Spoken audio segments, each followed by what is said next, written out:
You're listening to your local independent public radio station, The Maverick, KMSU Mankato, KMSK Austin, at 89.7 FM in Mankato and 91.3 FM in Austin, online at kmsu.org.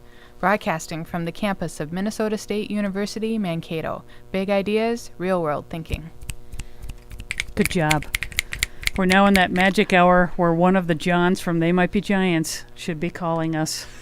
So we're going to just sit here and talk reverently and try not to crap our pants when the phone rings. Crap. Is that what's crap? Crap. For Danny. Yes. So you'll know when John Linnell calls because suddenly Shelley will go, Pretty much, yeah.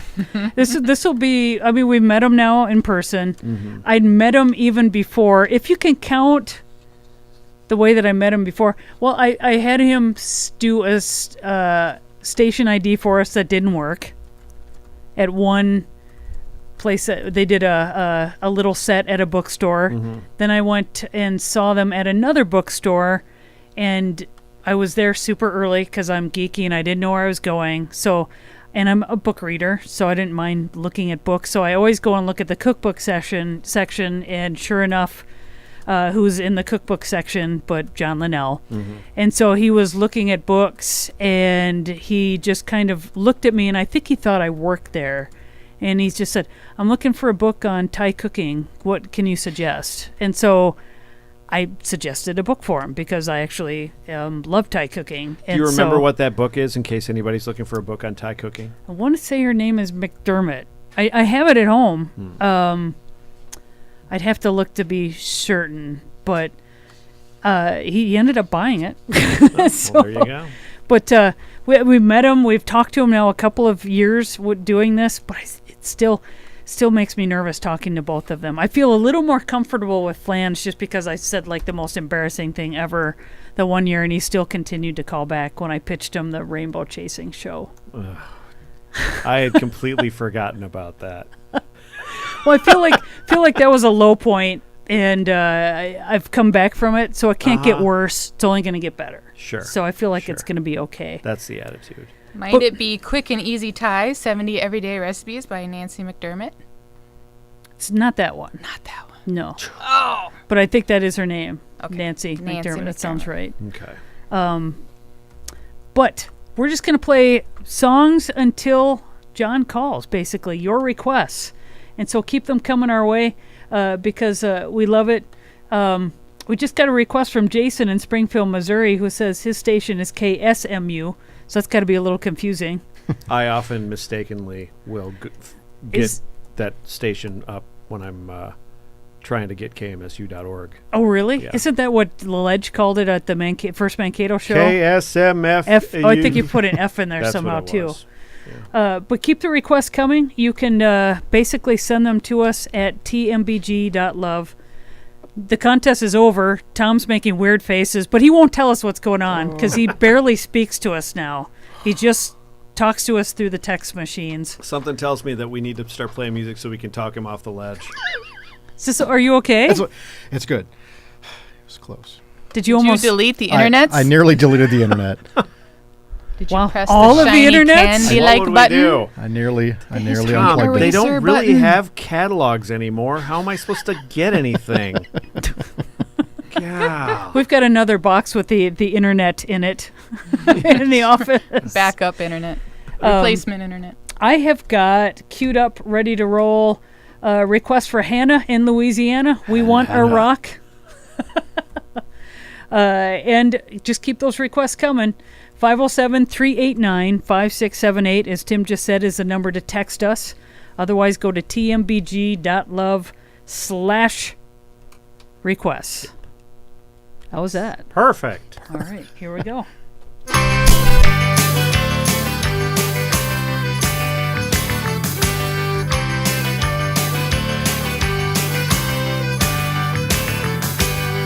Where was I? I forgot the point that I was making.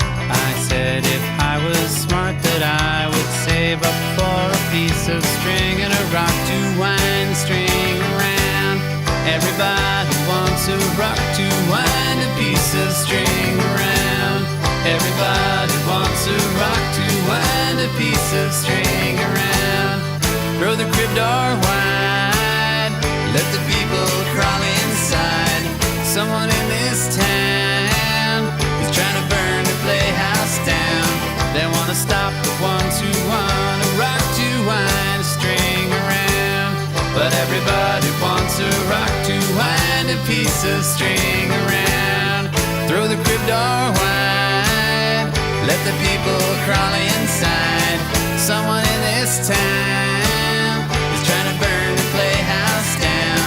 They wanna stop the ones who wanna rock to wind a string around.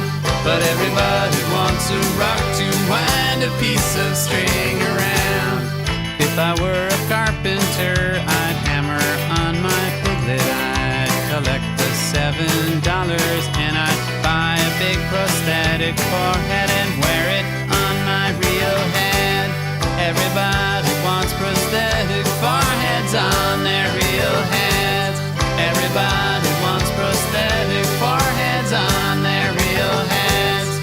Throw the crib door wide, let the people crawl inside. Someone in this town is trying to burn the playhouse down. They want to stop the ones who want prosthetic foreheads on their heads. But everybody wants prosthetic foreheads on their real heads.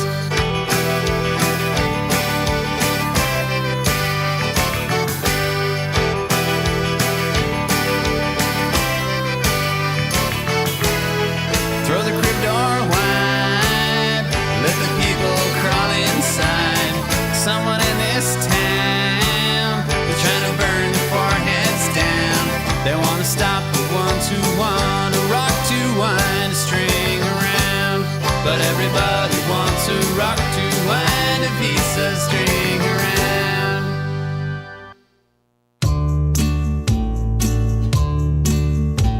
Cream tangerine and Montelimar, a ginger sling with a pineapple heart, a coffee dessert, yes, you know it's good news. But you'll have to have them all pulled out after the Savoy truffle.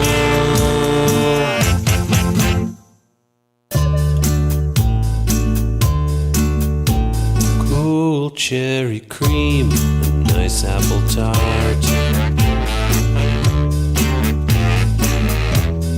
Feel your taste all the time we're apart. Coconut fudge really blows down those blues. But you'll have to have them all pulled out after the Savoy truffle. You might not feel it now, but when the pain cuts through, you're gonna know and how. The sweat is gonna fill your head. When it becomes too much, you'll shout aloud.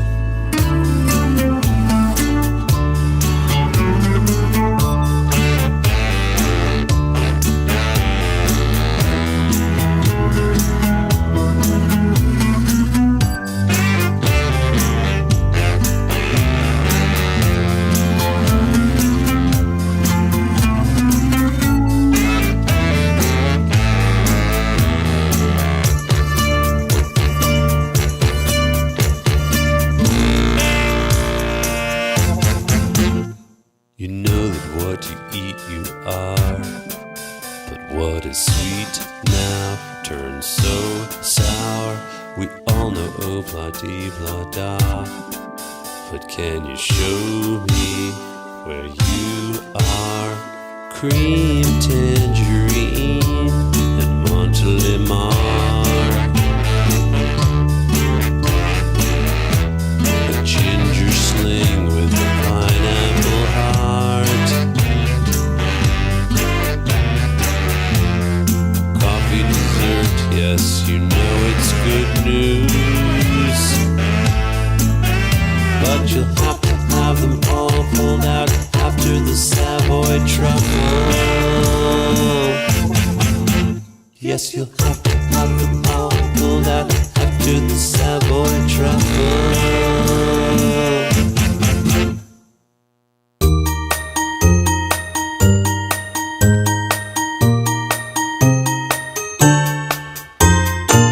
Up at dawn and sleepy and yawning, still the taste of wine.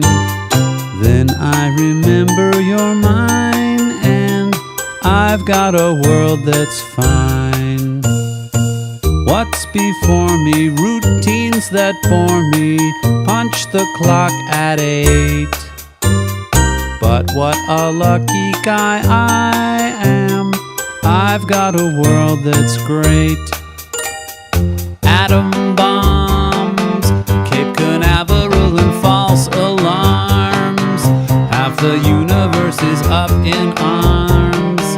So I flip a little too until I'm holding you. What's the hassle? I'll buy the castle.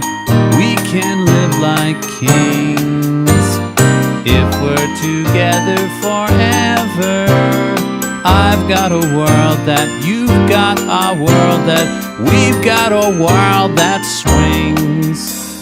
I'd like to take you on this wild, wonderful venture. Fly like a kite through space, no strings. I don't want to lose that bell that rings. I've got a world that you've got, a world that we've got, a world that swings. We've got a world that swings. We've got a world that swings. We've got a world that swings.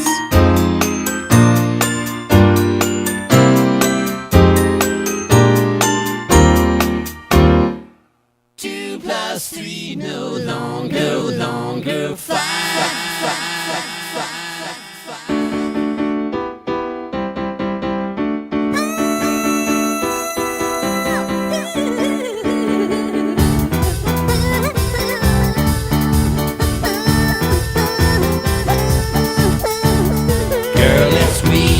It's time for us. It's time to play the abacus. Here we stand before you live. 2 plus 3, no longer 5. 2 plus 3, I won. 2 plus 3, I won. Yeah. 2 plus 3, I won.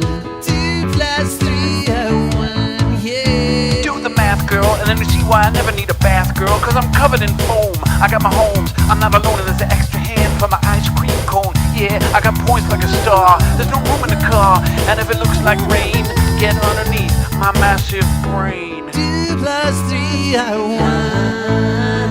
2 plus 3, I won. Yeah. 2 plus 3, I won. 2 plus 3, I won. Yeah.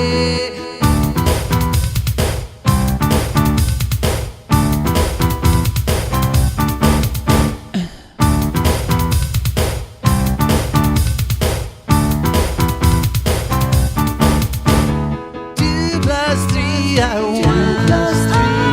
2 plus 3, I won. Yeah. 2 plus 3, I won. 2 plus 3, I won.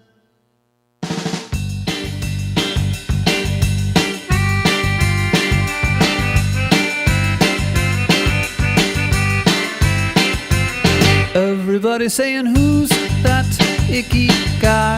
I'd like to get to know him. I want to be his best bud. No, I do. We can't both be his best bud.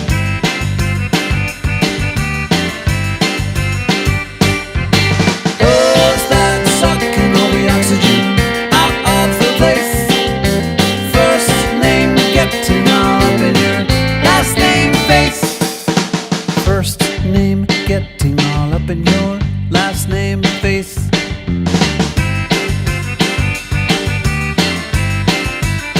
He's coming over to your house and isn't gonna leave till you loan him something.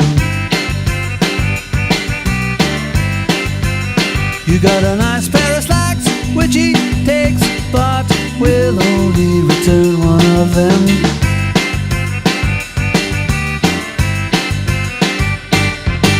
Is that sucking on the oxygen out of the place? First name getting all up in your last name face. First name getting all up in your last name face.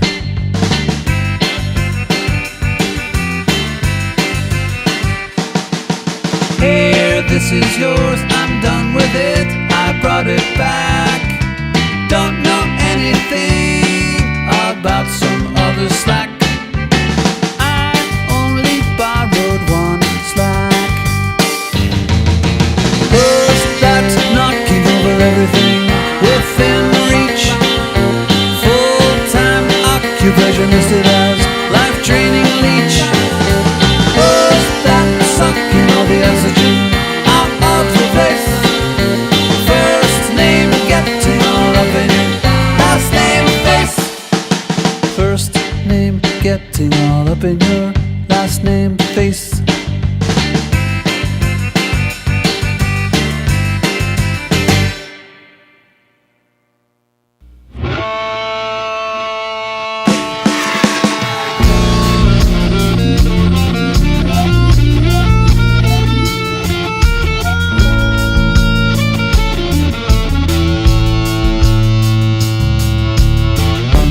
I'm a coward.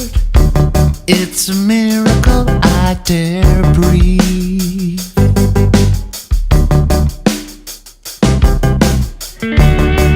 Overpowered by the gentlest summer breeze.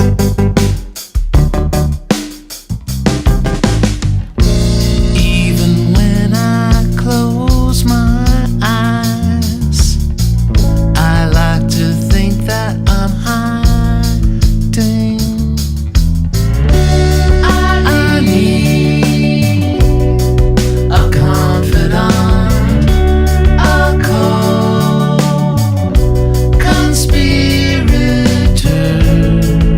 to turn the tide on my losing side.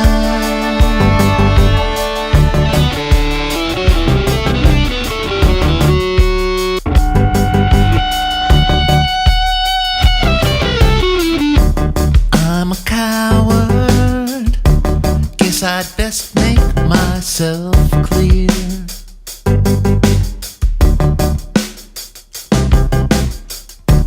I bet mumbles are what you expect to hear.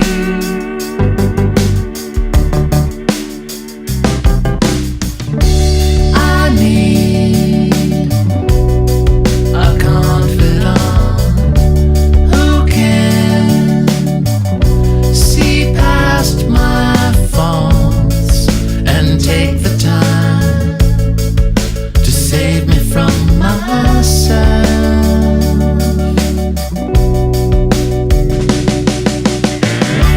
I need a confidant, a co-conspirator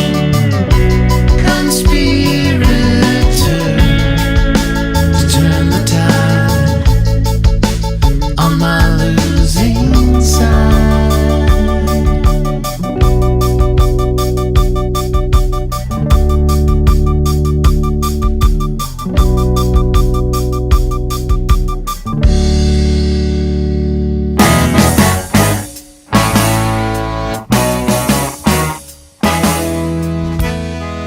Underneath a big clock at the corner of 5th Avenue and 22nd Street, I stood and waited for a girl I knew at the spot where we agreed to meet.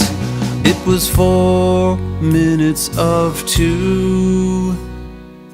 At 4 of 2, I stood waiting for the girl. I was 4 minutes early for the date we had planned. I was planning to say I was in love with her just as soon as she showed for a 2 o'clock date. And the clock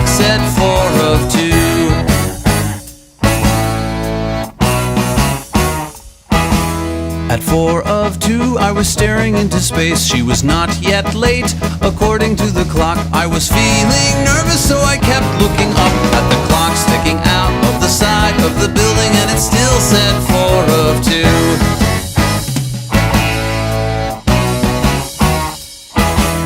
At 4 of 2, I began to feel tired, and I rubbed my eyes, and again I checked the time. It seemed as if the sky was growing dark, but I felt reassured when I looked at the clock, and it still said 4 of 2. I lay my head down on the sidewalk, so in case she were coming, I would have a better view. But no one was there, so I stretched out and closed my eyes for a second or two.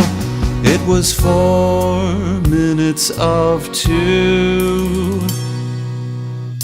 At once I awoke to a futuristic world. There were flying cars and gigantic metal bugs. I'd grown a beard, it was long and white, but I knew that the girl would be coming very soon. For though everything had changed, there was still that clock, and it still said 4 of 2.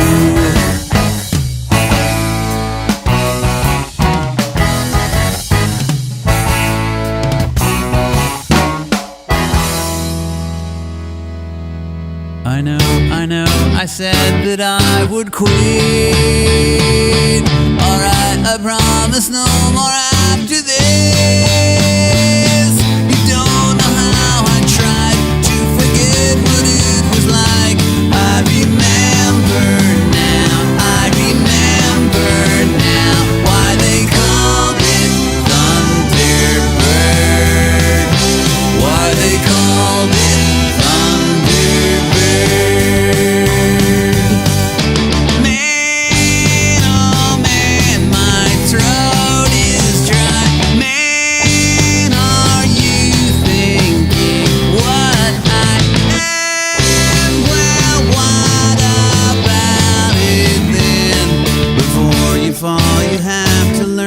crawl.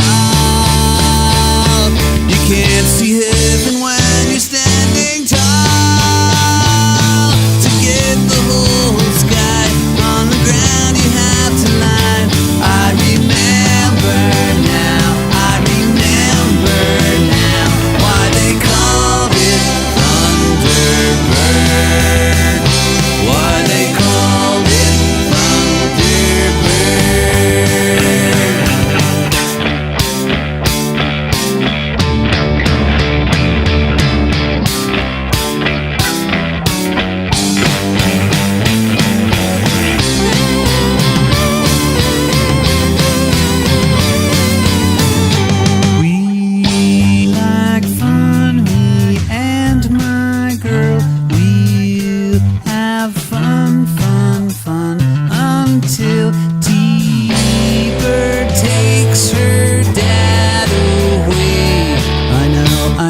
I said that I'd desist. Alright, I promise no more after this. Not to be what I was like, not to soar across the sky. Spread my thunder wings and fly. Spread my thunder wings and fly. I remember now why they called it Thunderbird. Why they called it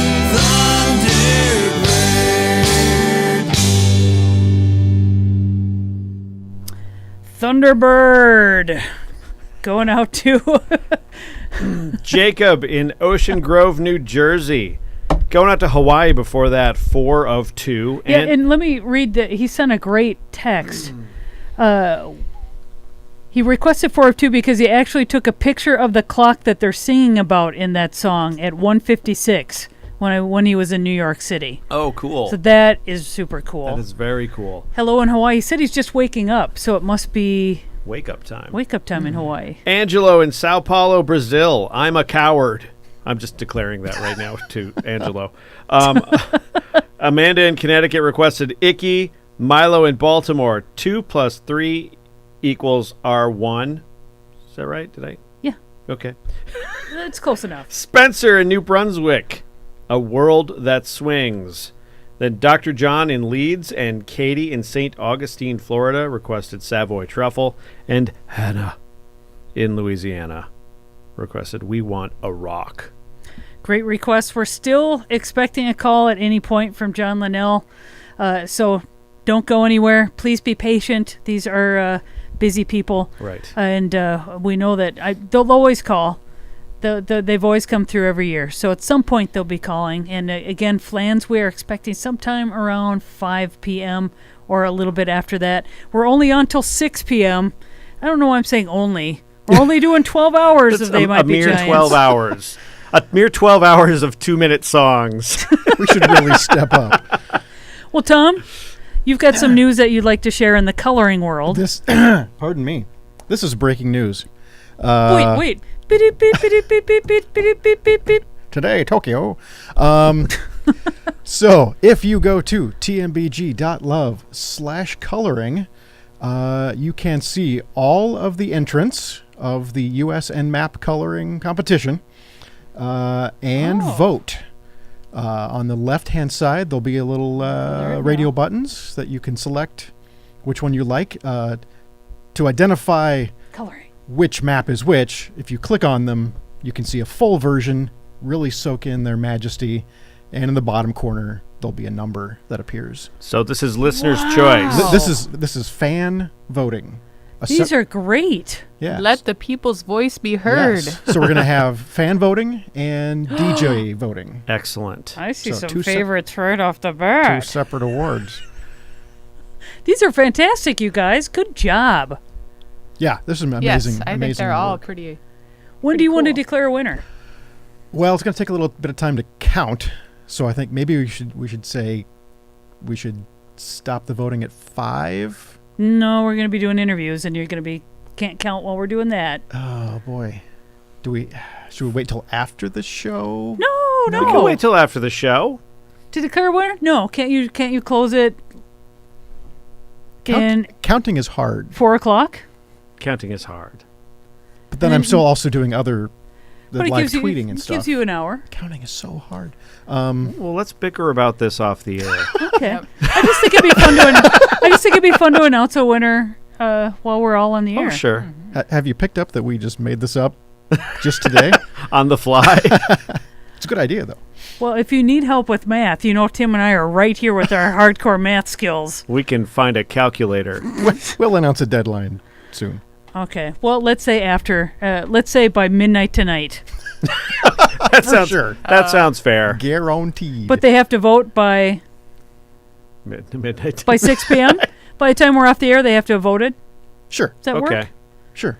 And then anytime midnight, any night, Anytime. Tom will be Midnight, declaring December 28th. the People's Choice Award. Right. I mean, there's more stuff to look forward to after the show ends. We'll post the audio. You know, Right. there's stuff coming forward. This is as Yeah. good as it gets the rest of my year, Tom. I don't know what you're talking I'm trying about. to extend it for you, Shelby. Okay. I'm trying to, All right. yeah.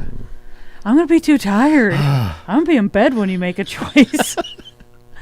I'll just set an alarm and you have to wake me up and go, oh, that's who won.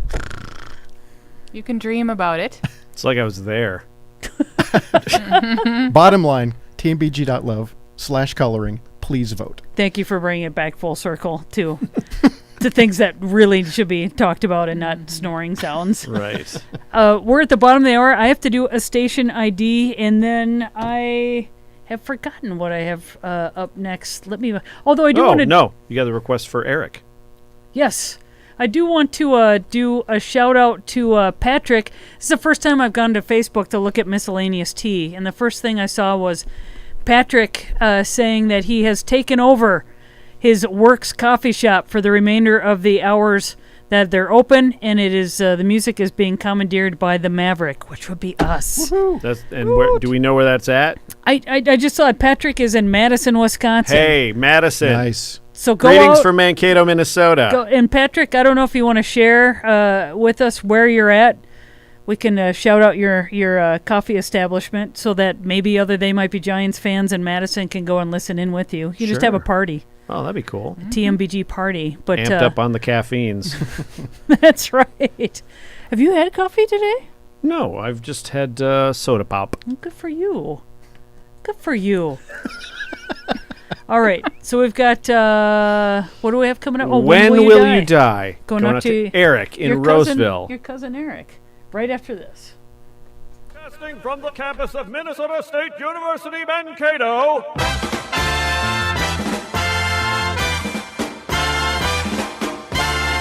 This is the Maverick. KMSU 89.7 FM Mankato, KMSK 91.3 FM Austin. Proud member of IPR, Independent Public Radio.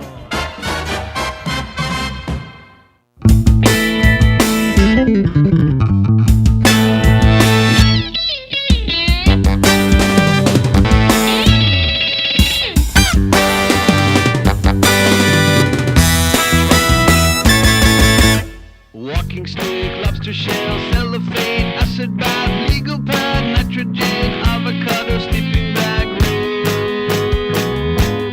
money for dope, Russian hat, safety glass, jumping beans, hand grenade, almanac, butcher block, finger symbols, liquid soap, money for dope,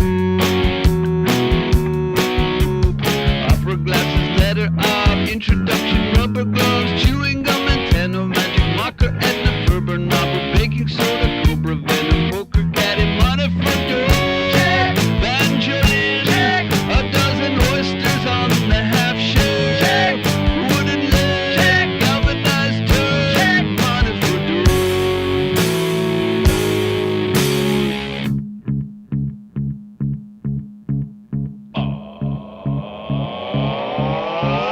ice cube tray, gasoline, savings bond, laughing gas, butter churn, pesticide, autograph of Julianne Coop, money for dough, whipping cream, table saw, spider webs, chafing dish, packing drapes, slot machine, hockey mask, isotope, money for dough, swimming goggles, penicillin, needle nose, fire slider, fluid, sarsaparilla, magnet, axe, wooden blanket, 1997 calendar, potato peeler, money for dough, water skates, preserved garnal skeleton, fake mustache, bucket of light, money for dough, money for dough.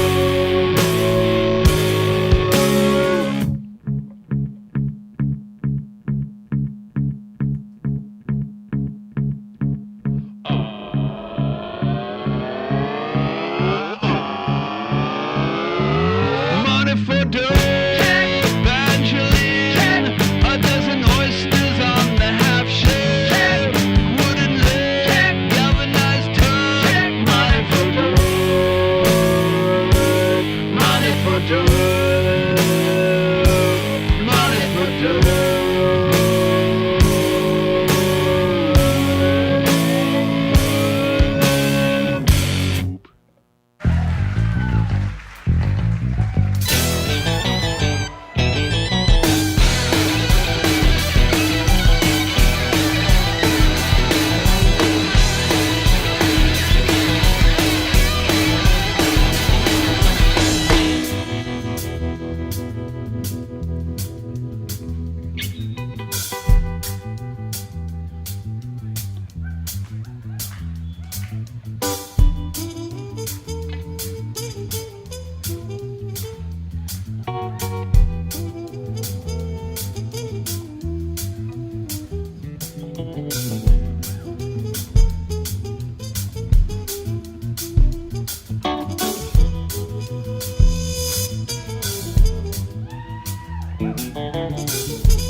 baby.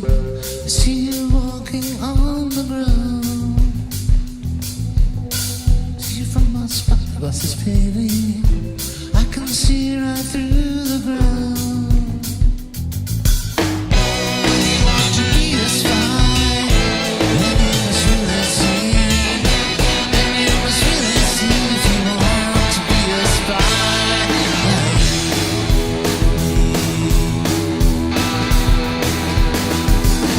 I'm a gaze on a submarine. I see your face smiling at me. Even when I close my eyes, your silhouette is smiling at me. But you will never understand me, because I have a special job. I wish I could break the spyglass, set it free. So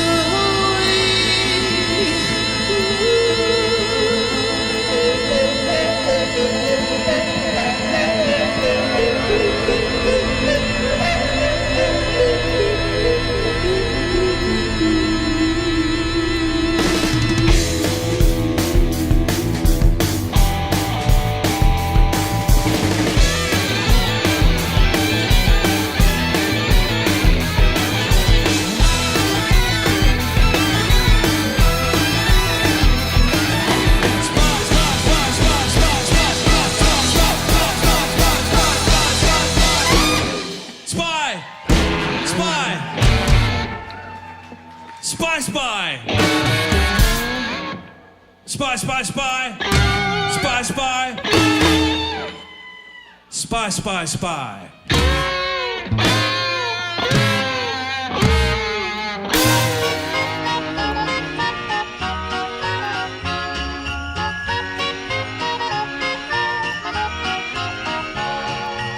here comes Santa Claus, here comes Santa Claus, here comes Santa Claus, here comes Santa Claus, here comes Santa Claus, here comes Santa Claus, here comes Santa Claus, here comes Santa Claus, here comes Santa Claus, here comes Santa Claus, here comes Santa Claus, here comes Santa Claus, here comes Santa Claus, here comes Santa Claus, here comes Santa Claus.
Now, here's our question.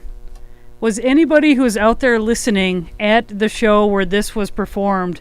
And at the end, Tim wants to know if that's a goat yelling. Is that a screaming goat? What is that scream? Or is it somebody in the band screaming? And the answer to everyone's question is yes. That was Spy going out to Heinriche in Vilhoven, Netherlands. Thank you for the break song. Yeah. Matt with Money for Dope, Lilburn, Georgia, and Eric in Roseville, Minnesota, son of Lefsicahuna. Eurovision enthusiast. Yeah. When Will You Die is the name of the song. Now, it is 2:45 Central Standard Time. Still expecting to hear from John Linnell at any time. That's why it was iffy to take a break, but I thought I'd chance it. You gambled and you won. Yep. I thought, well, maybe if he's got the time thing off, 3 o'clock is when I'll be calling. Sure. So I thought I'd give it a shot. But do keep those requests coming. And I know I just voted for the coloring contest, and I feel like all of you out there should vote as well. Tom is going to pick a winner, and you're going to declare a winner today. Yes. Okay. Yes. And then the world gets to pick winners as well. And so that closes at 6 o'clock. If you go to tmbg.love, click on the coloring on the top. Tom, have you posted right that link there. on They Might Be Playing TMBG yet? I have not. I'm going to do that right now. Please do. Yes, I forgot to do that. Copy. Paste. Paste. Do you need help? Okay. I can teach you how to do that. Control V. C. And then there's that and then I'm going to write. So it'd be stupid of me Vote to ask what for Control C does. Your. Is that copy? Is that short for copy?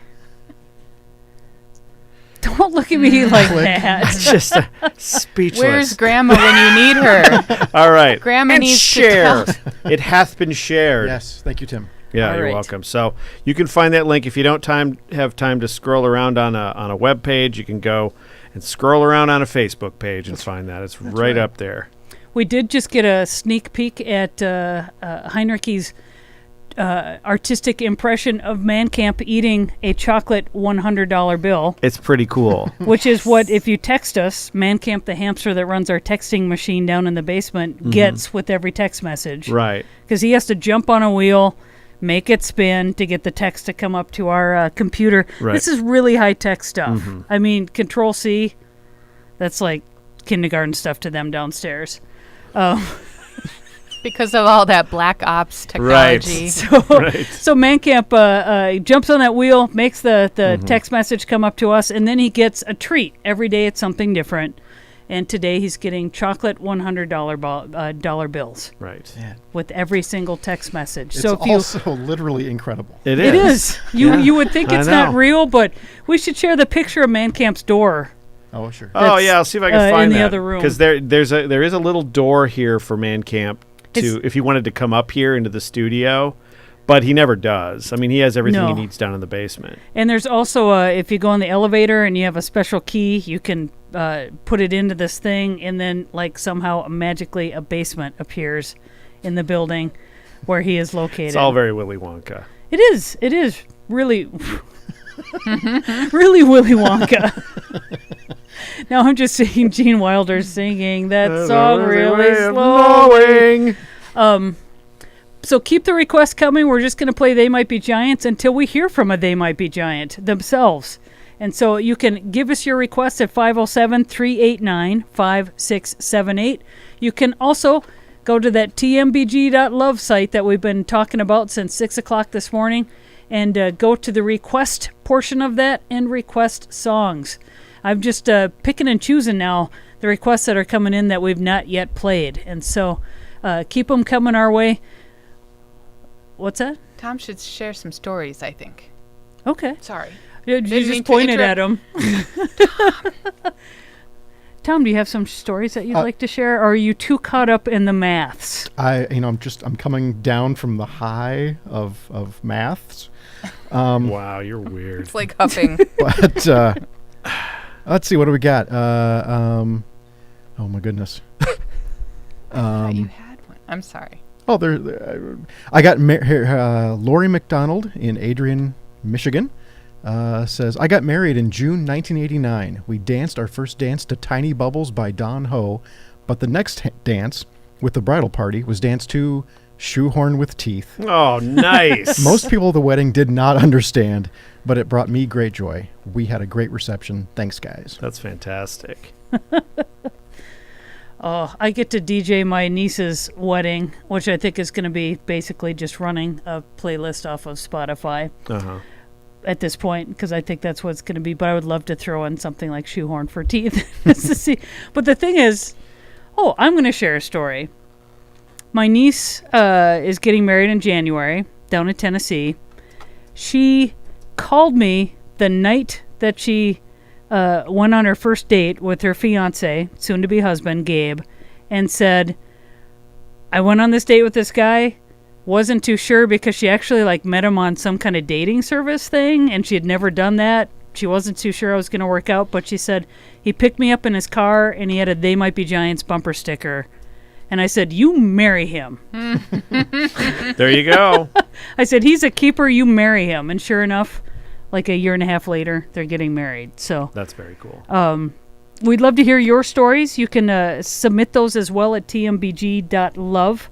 If you click on the story portion while you're on the website, you can share your stories with us. All right, and I have just posted the picture of the door to Man Camp's office if you want to see it. Where is it at? It's on, they might be playing TMBG on the Facebooks. Alrighty, I have a tune for AG up in Canada. That's as close as we're going to get to a geographical location for a pin, Chantil. Okay. Requesting D is for drums, so that is coming right up.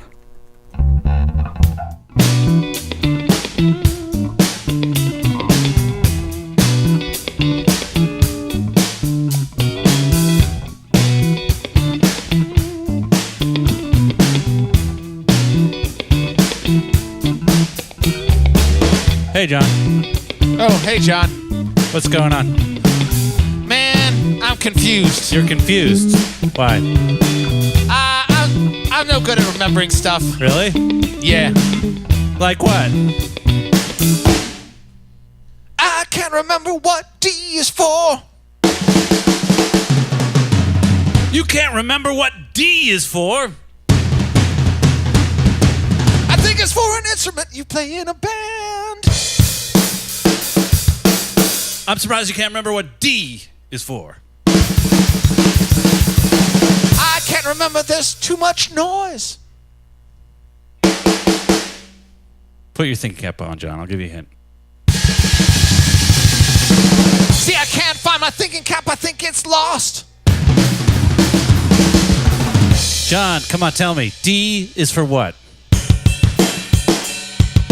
D is for something that you play with sticks. That's right, that's right. You're getting close. D is for drums. Yes, D is for drums. D is for drums. Yes, D is for drums.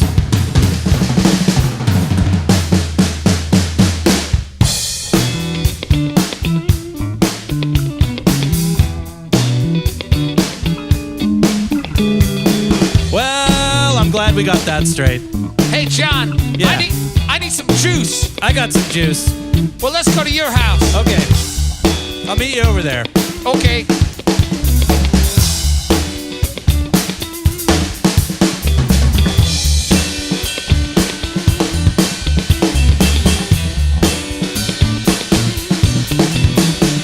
D is for drums. D is for drums.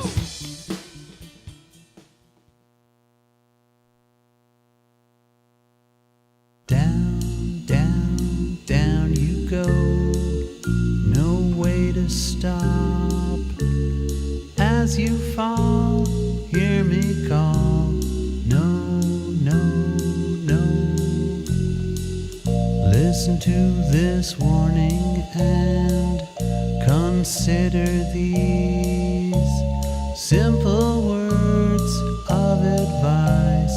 Stop, stop, stop.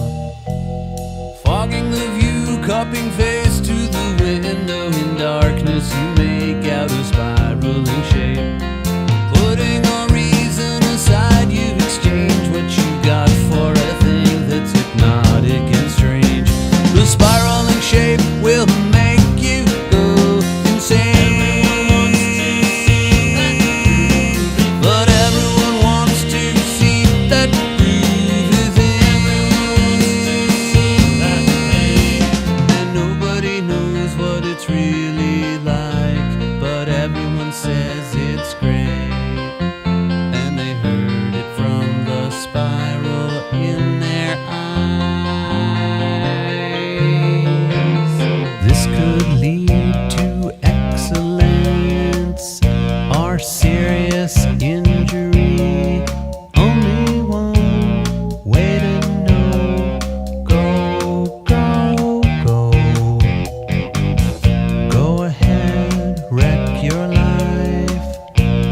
listening to your local independent public radio station, The Maverick, KMSU Mankato, KMSK Austin, at 89.7 FM in Mankato and 91.3 FM in Austin.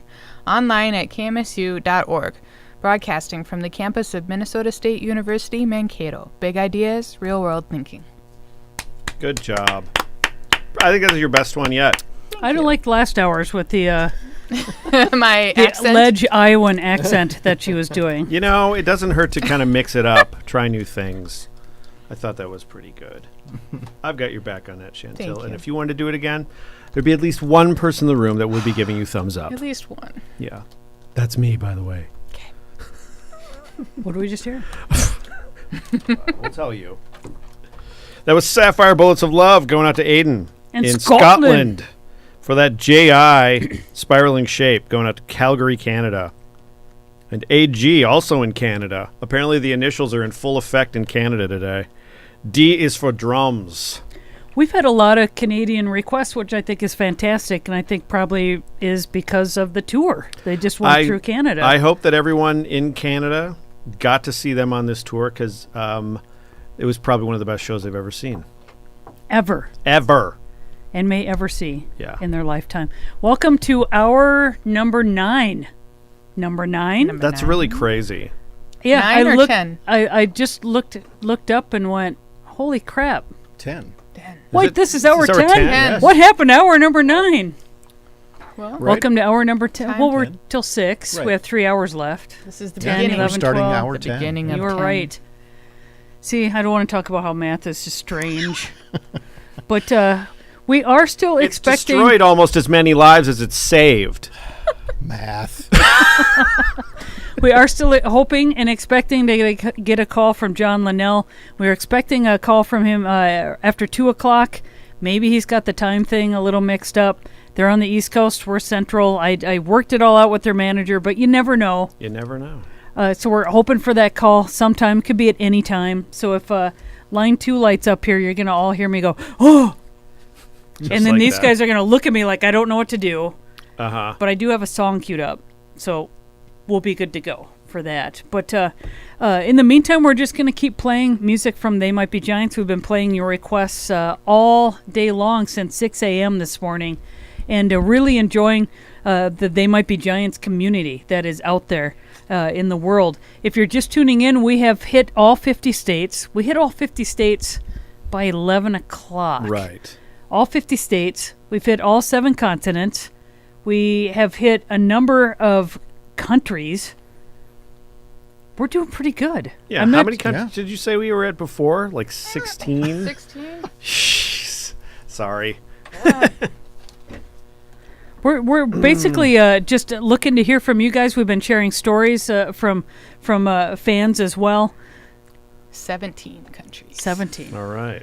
We've been sharing those stories on the air, and we've been getting a lot of photographs and for what people are doing right now as they're listening to They Might Be Giants on KMSU today. It's been a really fun day so far. Yeah, it has. I just posted the fully colored U.S. map on the They Might Be Playing TMBG Facebook group if you want to see how Chantil's coloring skills are going.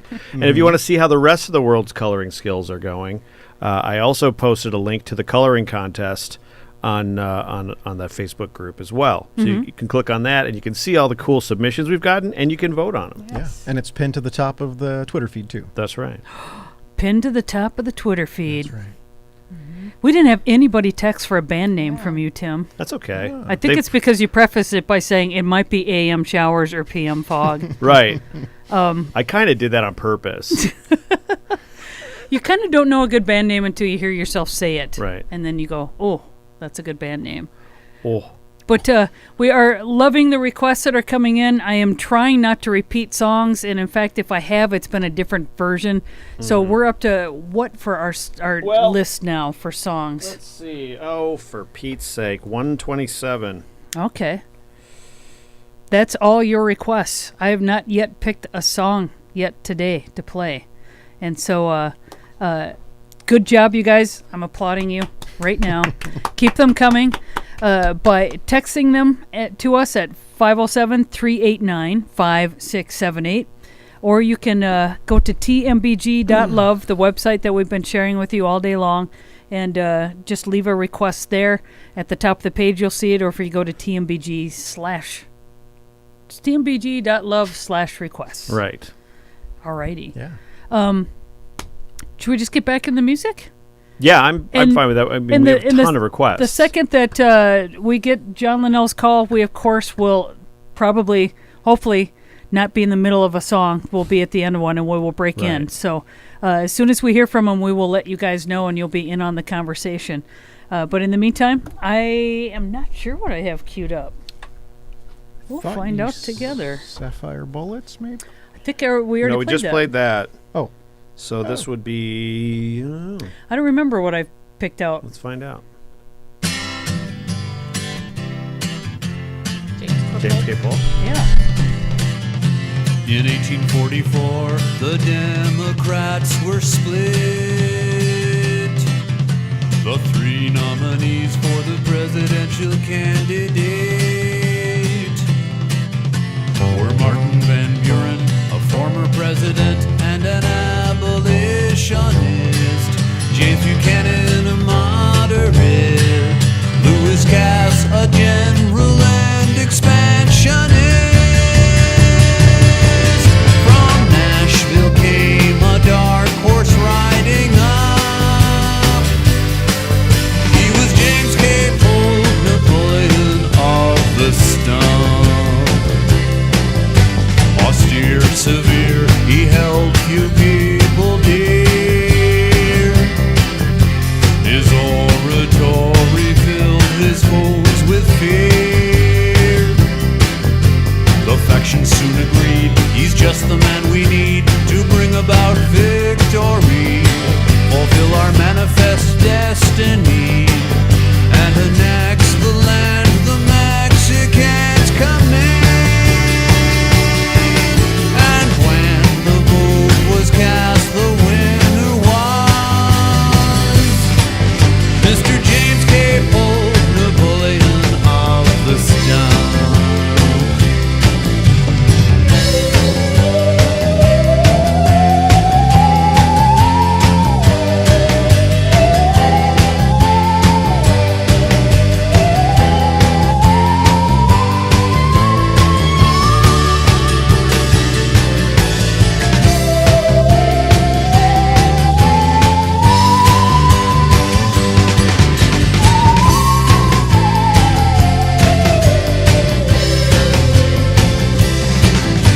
In 4 short years he met his every goal.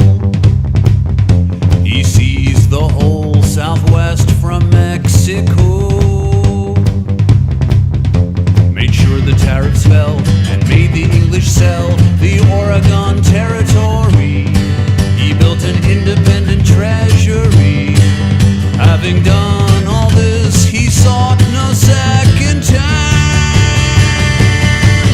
But precious few have mourned the passing of Mr. James K. Polk, our 11th president. Young Hickory, Napoleon of the stump.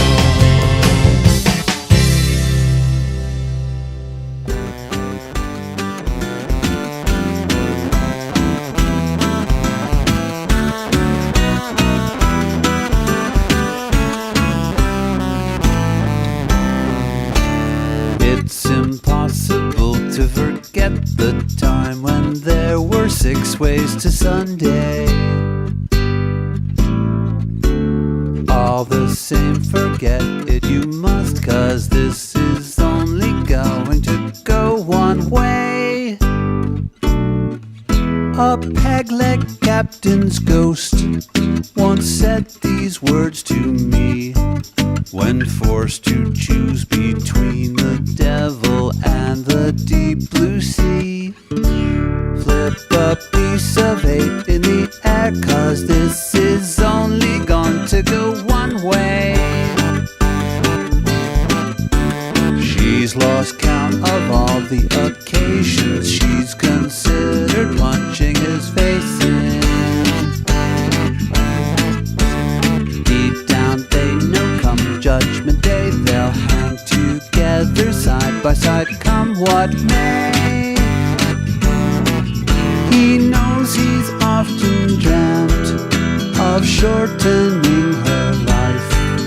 She's felt her hand discreetly moving for the kitchen knife.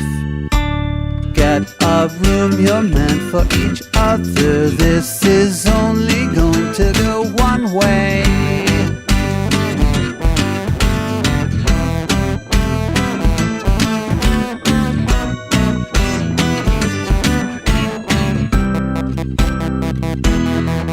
An old magician said, while swallowing strychnine, too bad my greatest trick can only be performed one time. As we hurtle down the expressway, buckle up, prepare for the new day. Open up the doors to the Bombay. Invoke Geronimo. Brace yourself, your destiny's written. This is only going to go one way.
On this fateful day, in the history of whenever, an epidemic of missing letters has swept the land. Whatever the cause, for the sake of future generations, in the limited time we've been permitted, these stories must be told. There was an apple that lost his A. There was a zebra that lost his Z. There was a chauffeur that left his ofer on the dashboard of the car that lost its R. Well, the car had lost its R in a pothole on the street that lost its E. When the garbage collector with the missing actor swept it up with a broom that lost its oom. Where they gonna go without their letters? How can they survive without their letters? Where they gonna go to find their letters? They're gonna have to get together. At the alphabet lost and found. Missing vowels to the left. ING. Anybody lose an ing? 1 and 2 syllables to the emergency At the alphabet lost and found. Prefixes and suffixes. Door number 2. Slang words, you're in the wrong building. There was a school that lost its cool when they tried to ring the bell that had no L. With all the letters gone, the spelling bee was cancelled. Science teachers had their hands full. English classes could not be complete. Where they gonna go without their letters? How can they survive without their letters? Where they gonna go to find their letters? They're gonna have to get together. Where they gonna go without their letters? How can they survive without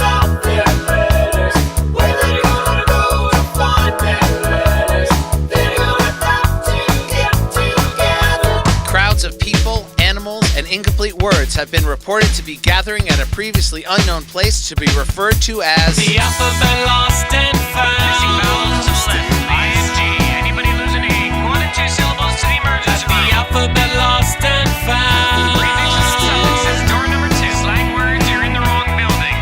At the alphabet lost and found. Missing vowels to the left. ING. Anybody losing ing? 1 and 2 syllables to the emergency room. The alphabet lost and found. Prefixes and suffixes. Door number 2. Slang words. You're in the wrong building. At the alphabet lost and found. Paging Mr. Haynes. At the alphabet lost and found. Nickname box and cues. We're back.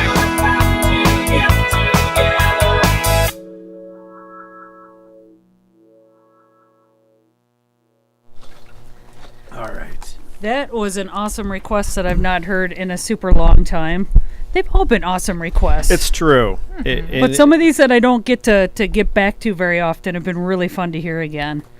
Especially off of like the ABCs or the 1, 2, 3s. I don't get that album out and play it so often. Right. One of the things that I love so much about They Might Be Giants is that pretty much every single song is an earworm.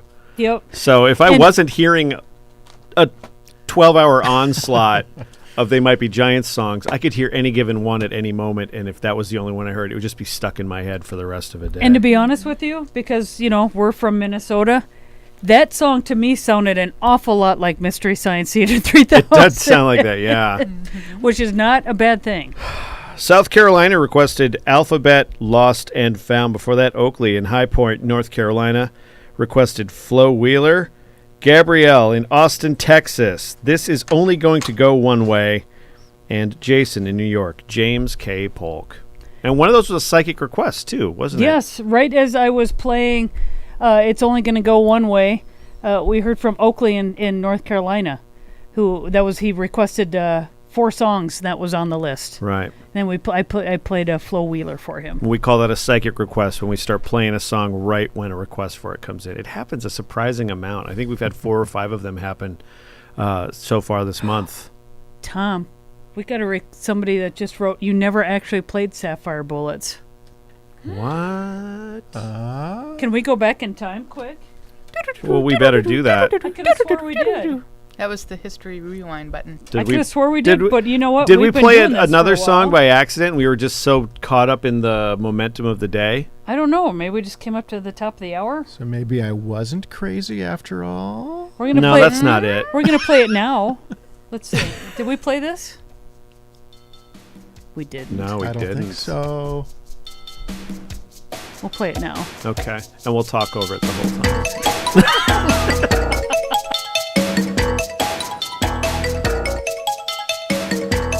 Pistol shots, gun shots, pistol shots, gun shots, bullets from a revolver, bullets from a gun, bullets through the atmosphere. Here they come, Jonathan Bad, and they're coming after me. Done someone wrong, and I fear that it was me. Sapphire bullets, bullets of your love.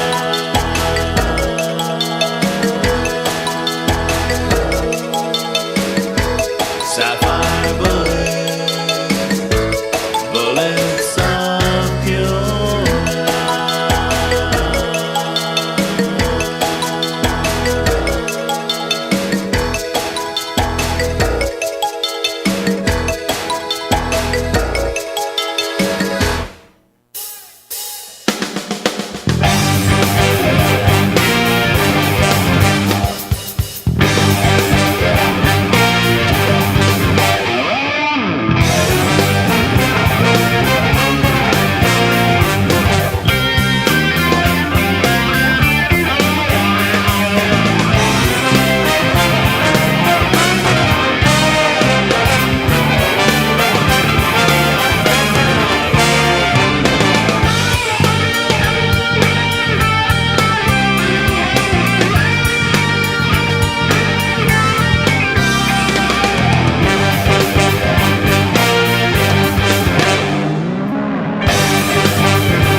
just said something, nobody heard it but me. I wasn't recording, anyway, why would I be? It said something new that wouldn't come out of me. And I don't even dream about that kind of thing. That's not the insane part. The insane part is, first of all, it can't speak. Second of all, the thing it said, it's like it read my mind. It just read my mind. Now I have to lay down, think things over. Everything up is down. It just said something. I was sleeping and then I was awoken. I'll never sleep again.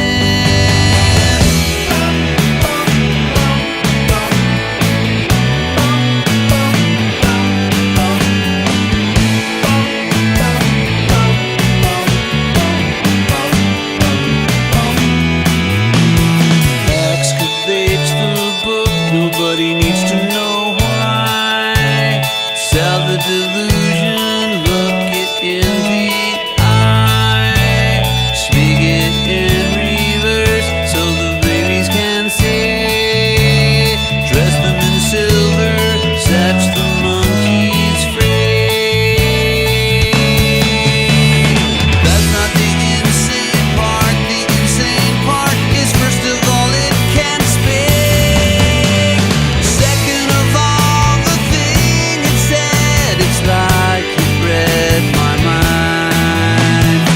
Just said something. I was sleeping and then I was awoken. I'll never sleep again. It just read my mind. Now I have to lay down, think things over. Everything up is down. It just said something. I was sleeping and then I was awoken. It just read my mind. Now I have to lay down.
what you'd only do for me.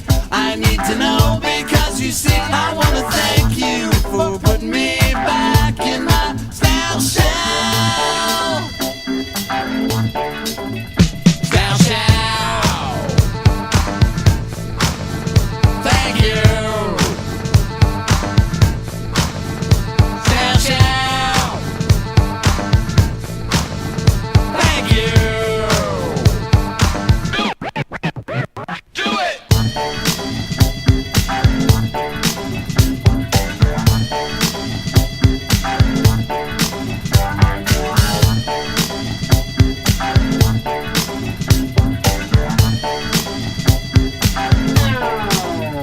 Was it something you would do for anybody? Was it what you'd only do for me?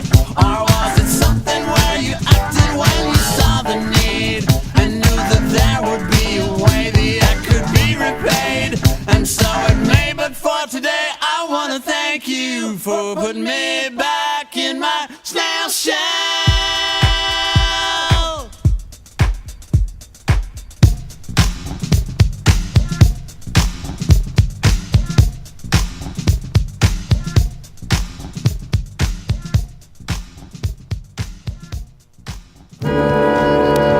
There's something coming. There's a new car on the horizon. It's coming very slowly. It makes a noise. It has kittens painted all over it, with a new kind of fur, cleaner, but with a unique smell. Yet one of these kittens is not prepared to have a good time. It stands alone, away from the crowd. It's your kind of kitten. Now the time has come to climb into that car and to shake the paw of destiny. No. No, they might be giants or not Satanists. They are not posing as an easy listening Nazi rock band trying to lure intellectuals into believing what they already know to be true. No. Listen to the sound of my voice. Put away your big blue cigars and make way. Yes. Make way, ladies and gentlemen, for they might be giants.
Minnesota State University, Mankato.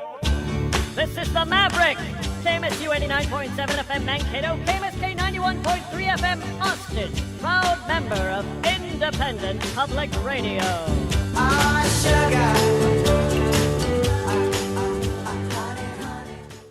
We're getting tired now. We're breaking out the chair dancing. Yeah. Or at least we are. And Tom and Chantilly are just looking at us like, I've come what up with have we gotten at into? least 2 different chair dances in the last 24 hours. I last night, I don't remember what They Might Be Giants song we were playing, but I was doing the unintentional, you don't realize you're doing it. And then you go, what am I doing? Dance, where I was going like... Welcome to my world. I was like directing. So, yeah, a few months ago when you were making fun of me for just losing it when you were playing My Ever-Changing Moods from Style Council. That was like 6 months ago. Feels like only yesterday. It was so cute. I played that song, and he starts just kind of doing... What were you doing? I was doing this. He started just doing this. And then I looked Wave your hands in the air like you just don't care. But I looked at him, and I kind of went, oh... He's not doing that. And then I realized, sometimes we just goofy dance, but he was really feeling it. I was really feeling it, and I am not a person that dances on purpose ever. And I stopped myself. I'm like, what was that? It was like I blacked out for a moment. It was great. Somebody else jumped into you. Yeah, I blacked out for a moment, and suddenly I was covered in glitter. It was just weird.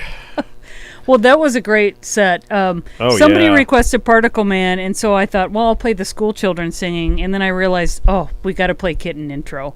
So I did pick a song to play. That's I played fine. The You chose intro. wisely. But who requested? Well, we had a lot of people requesting Particle Man. But the one that was on the screen when I was looking for it was Rebecca in Denver, Colorado. But a lot of people requested Particle Man. David in Topeka, Kansas requested Snail Dust, the Dust Brothers remix. Gerwin in the Netherlands, It Said Something. Thank you for that request. And Larry in Chicago, Frankenstein live. His name is Larry Frankenstein. Yeah, that's pretty Larry in awesome. Chicago. Go ahead. Frankenstein?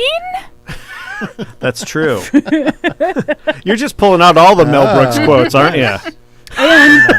And we played Sapphire Bullets of Love. Thank you for just being our fact checkers. Yeah. Yes. Yep. A little message to the fact checkers out there. We appreciate it because now it's starting to get a little loopy. Get a little fuzzy, now right. I'm putting stuff into the CDs and going, oh, what did I put in there just like 2 seconds ago? Tom, next year can we get Shelly fan club buttons made? Absolutely. All right. Yes. We'll work on that. Absolutely. I will wear one. I will join that fan club. Yes. You guys. I'll make a website for you. No. Noah. Because when I think about Shelly, I go like this. An entry on Wikipedia. Yes, I'll make a Oh my gosh, yes. for you. Didn't you offer to make we our just Dora Hall Wikipedia for us? I suggested Yeah, it. but right. Tim, you're like, is there enough information to build one? That's the problem. Okay, so full disclosure, we're kind of obsessed up here with Dora Hall, the queen of the vanity record singers. She put out tons and tons of records. I'm trying to get the most complete discography assembled for Dora Hall Records at hallofdora.com. Many of her records you could only get if you collected Solo Cup coupons or you got them out of your Solo Cup box of cups, and then you sent in for them. 99% of her records were only available like that. She did have one record that came out in the UK. She had a single in the UK. There was another record that was put out by a really small polka label in Chicago, and then there was another one that was actually issued by Dot Records. Otherwise, everything else was put out by all of her many husband's record labels. Yeah. Her husband, Leo Holtzman, founded the Solo Cup Company. Her son, Dora Hall's son, invented the famous red Solo Cup that you see at every college party ever. I think there's a country song And about it. there's not a ton of information out there about her, but at some point I would like to get enough information to put together a Wikipedia page, because I can't believe that there isn't already one. They apparently want sources for those pages. I don't know. Everybody that would be a source is probably dead now. Hey, Tim, you could be a source. That's true. Well, You I wanna feel be a like source? you could be a source, and Michael, who we got a great collection of, is That's another true. good source. Yeah. Although I'd like to see Michael working his way through Wikipedia. Might blow his mind. It would probably blow his mind. But, Anyway, that's the Dora Hall digression for today. Yeah. That, and then next year we need to change the name to She Might Be Playing They Might Be Giants. Stop it. I have got requested Turn Around. I think a number of people have requested this, but somebody just wrote, did you play Turn Around? Oh, Kyle in Kansas City. Kansas City, here I come. I bet you never hear that, Kyle. Probably never. Requested Turn Around, and they said, did anybody play Turn Around yet? I don't think we did, so I'm going to play that now. Keep the requests coming. Best way to request us is how, Tom? You know, Shelley, if I were you, I would go to tmbg.love. If you were me. If I were you. How do you spell that? Other people might want to go to tmbg.love/requests. That's TEEEMBEEGEE. You better get that Fake domain news. now before somebody messes I've with had it. way too much Turns sugar. it into a porn Way site. too much sugar for this conversation. But do keep the requests coming. We haven't heard from John Linnell. I'm hoping he's still going to call in. We're expecting a call from John Flansburgh sometime after 5. So hopefully they won't pile on their calls together at the same time. I'm not sure if you can get two people. We only have the one. Yeah, I don't line think that we works can right do that now. right So- now with our gear. But the second he's on the phone, we will get him on the air. So thank you for your patience. I really appreciate it, too, that people aren't going like, where's John Linnell? Where's he calling? Oh, you know what I forgot to mention, too? We played our Stray Sapphire Bullet of Love. Oh, we did mention that. Did we mention that? Yeah. Okay, good. All right. Yeah. I thanked the people who got our back. All right. Good. So keep those requests coming. 507-389-5678 is another way you can request us. That just jumps up on my texting machine that ManCamp is running. And so you've got a number of ways to reach out to us. And we sure hope you're taking advantage of one of them. And let us know what you're doing while you're listening. We've been getting some pictures of folks taking photographs of either their workplace where they're listening in or what they're doing at home. Maybe they're creating. We've seen a lot of creativity, which is fantastic. But we love hearing what's going on in your world. We also just appreciate I've been listening since 6, and you guys, you don't sound so tired. I like those kind of comments. Yeah. So keep them coming at 507-389-5678. Or maybe Tom will share them with us on Twitter. He just sits over there and laughs to himself and doesn't share. But maybe he'll share them with us if it's really cool. Sure. Since he is the judge of all things that are very legal and very cool. And you've said we'd already had like over 120 votes for the People's Choice Award. It's close to like 150 now. That's the highest turnout since Watergate. Oh, boy. So if you have not yet voted, please go to tmbg.love/coloring. Yep. Look at that. Yep. You can vote for a U.S. favorite and a world favorite. That is correct. All right. Ready for turnaround? Yes. Yes. You know what we like to say when we're talking about the weather in the area? Well, this is just a good advice for anybody in a flash flood situation. Turn around. Don't drown. I don't think that's what the song's about. I was working all night in my office when a man I had recently killed called me up from a phone near my building. So I looked out the window at him. He had the same obsequious manner that was the reason I had him killed. So to calm my nerves, I sang this song to him over the phone. Turn around, there's a thing there that can be found. Turn around, it's a human skull on the ground. Human skull on the ground. Turn around. I was out by myself in the graveyard. I was doing an interpretive dance when I felt something heavy and pointed strike me in the back of my neck. And then the ghost of my dance instructor pushed me down into an open grave. And as dirt rained down, she played a xylophone and sang me this song. Turn around, there's a thing there that can be found. Turn around, it's a human skull on the ground. Human the ground, turn around. We were waving our arms out the window of a fast-moving passenger train, acting in an irresponsible fashion until the engineer whose back had been turned and who we thought would find us highly amusing quickly swiveled his head around, and his face, which was a paper white mask of evil, sang us this song.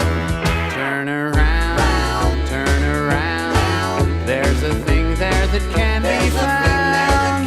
Turn around, turn around, it's a human skull on the ground. Human skull on the ground. Turn around, turn around, turn around, there's a thing there that can be found. Turn around, turn around, it's a human skull on the ground. Human skull on the ground. Turn around, turn around, turn around.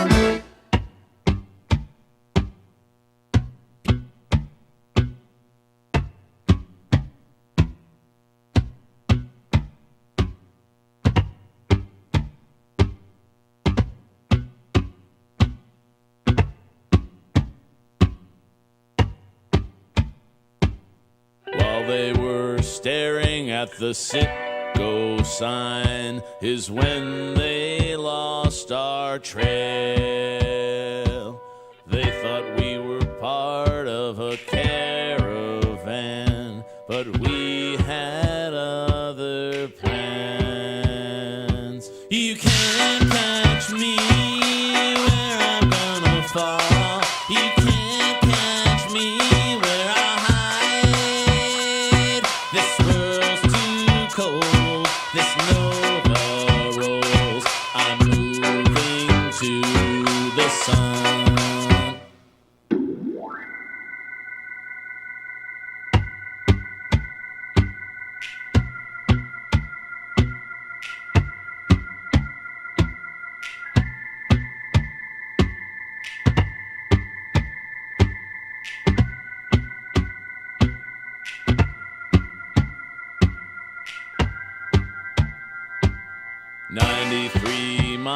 Times a million more. Quite a trip we've planned.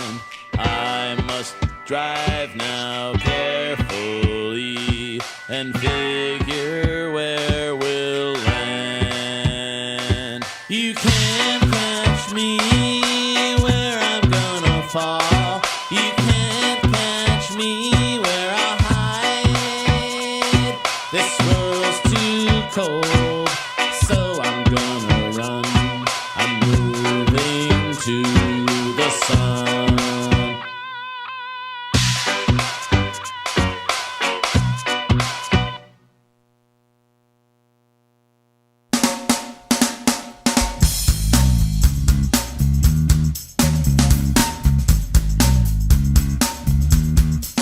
Yes, Santa Claus,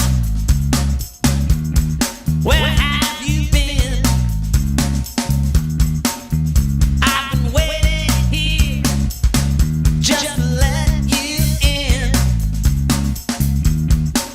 Yes, Santa Claus, what you got on your back? Is there something for me inside that sack?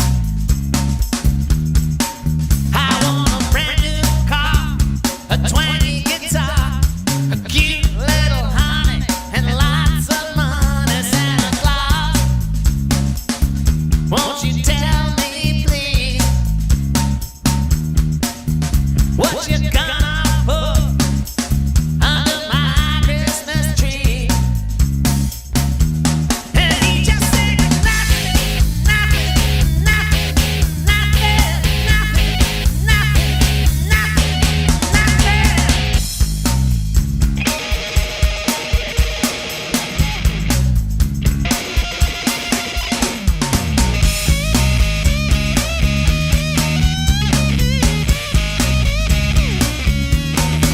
Yes, Santa Claus, I've been waiting oh so long.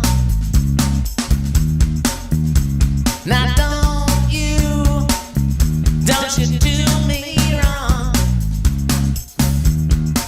I want a brand new car, a 20 guitar, a cute little honey, and lots of money. Santa Claus, I want you to tell me please, what you gonna put under my Christmas tree? And he just said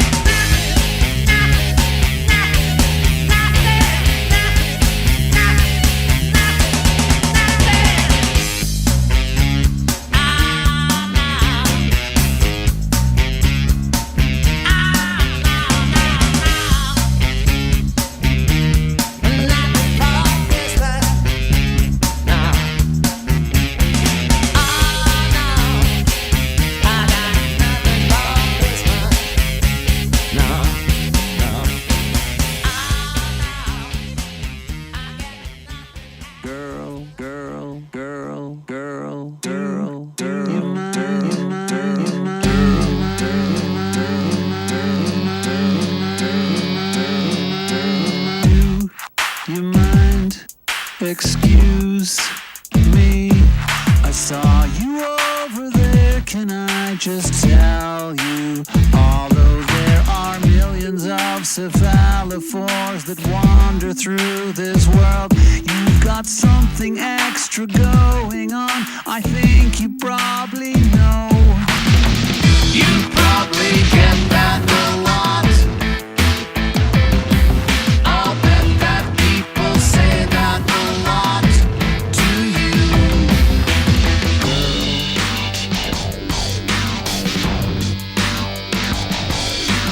Where you swing your head while strolling fancy free, or melting down some army guys to make green tea. Though there are millions of cephalophores that wander through this world, you've got something extra going on. I think you probably know.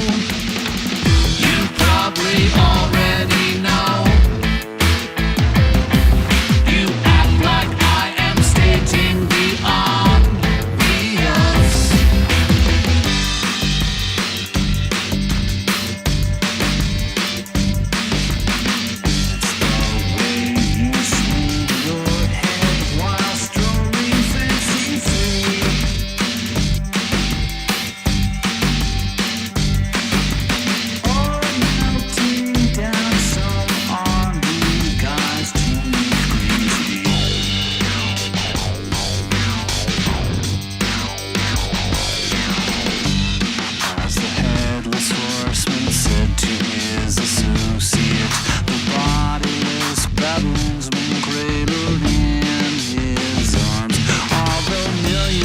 Cephalophores are marching past my door.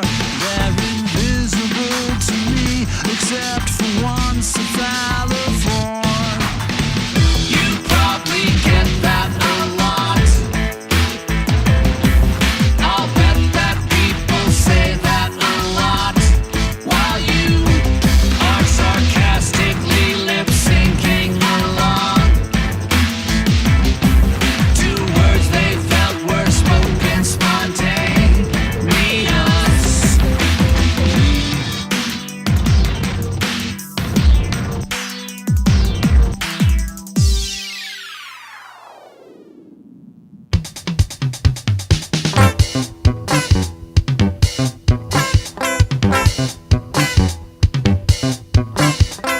Hey, counterfeit fake. History wants you, they made a mistake. Hey, counterfeit fake. History wants you, they made a mistake.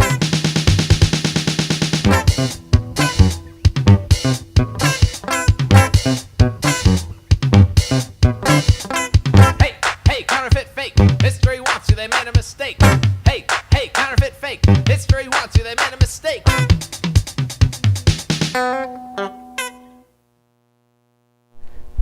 That was requested counterfeit fake.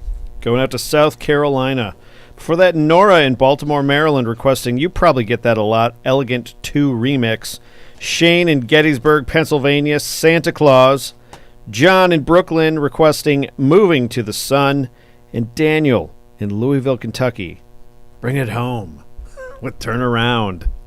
Great requests, you guys. And this is what? We're going into hour 10? No, I think it's We're 11. wrapping up. We're hour We're 11. Oh, wrapping my up gosh. 10. That just is inconceivable to me. It's really amazing is. how fast this goes. Can I ask you, and I'm just going to ask the world, have we played Old Pine Box? I don't think so. I don't think so. No. I don't think so either. Well, that's where we're going to start when we come back. For Robin in Cleveland, Ohio. Cleveland. So I Or was need W- international countries to color in. Chantil is looking for something I'm to do. jonesing. I need. Haven't had any color. serious coloring action going on in a while. Yes. Help me out. What do you mean by international nations? Meaning, not. You want to start calling out some countries? Oh, well. We have quite a lot of options in Africa. Pretty much everybody but Brazil and South America. So either of those two would be lovely. Mexico would be lovely. Mexico, yes, we need France? Mexico. Cuba. We haven't heard from We France. have not heard from France. We have not heard from Japan. Japan or, China. China. Greenland. New Zealand. I would have Vietnam. thought there would be a New Zealand in there somewhere. So I know you're out there, fans.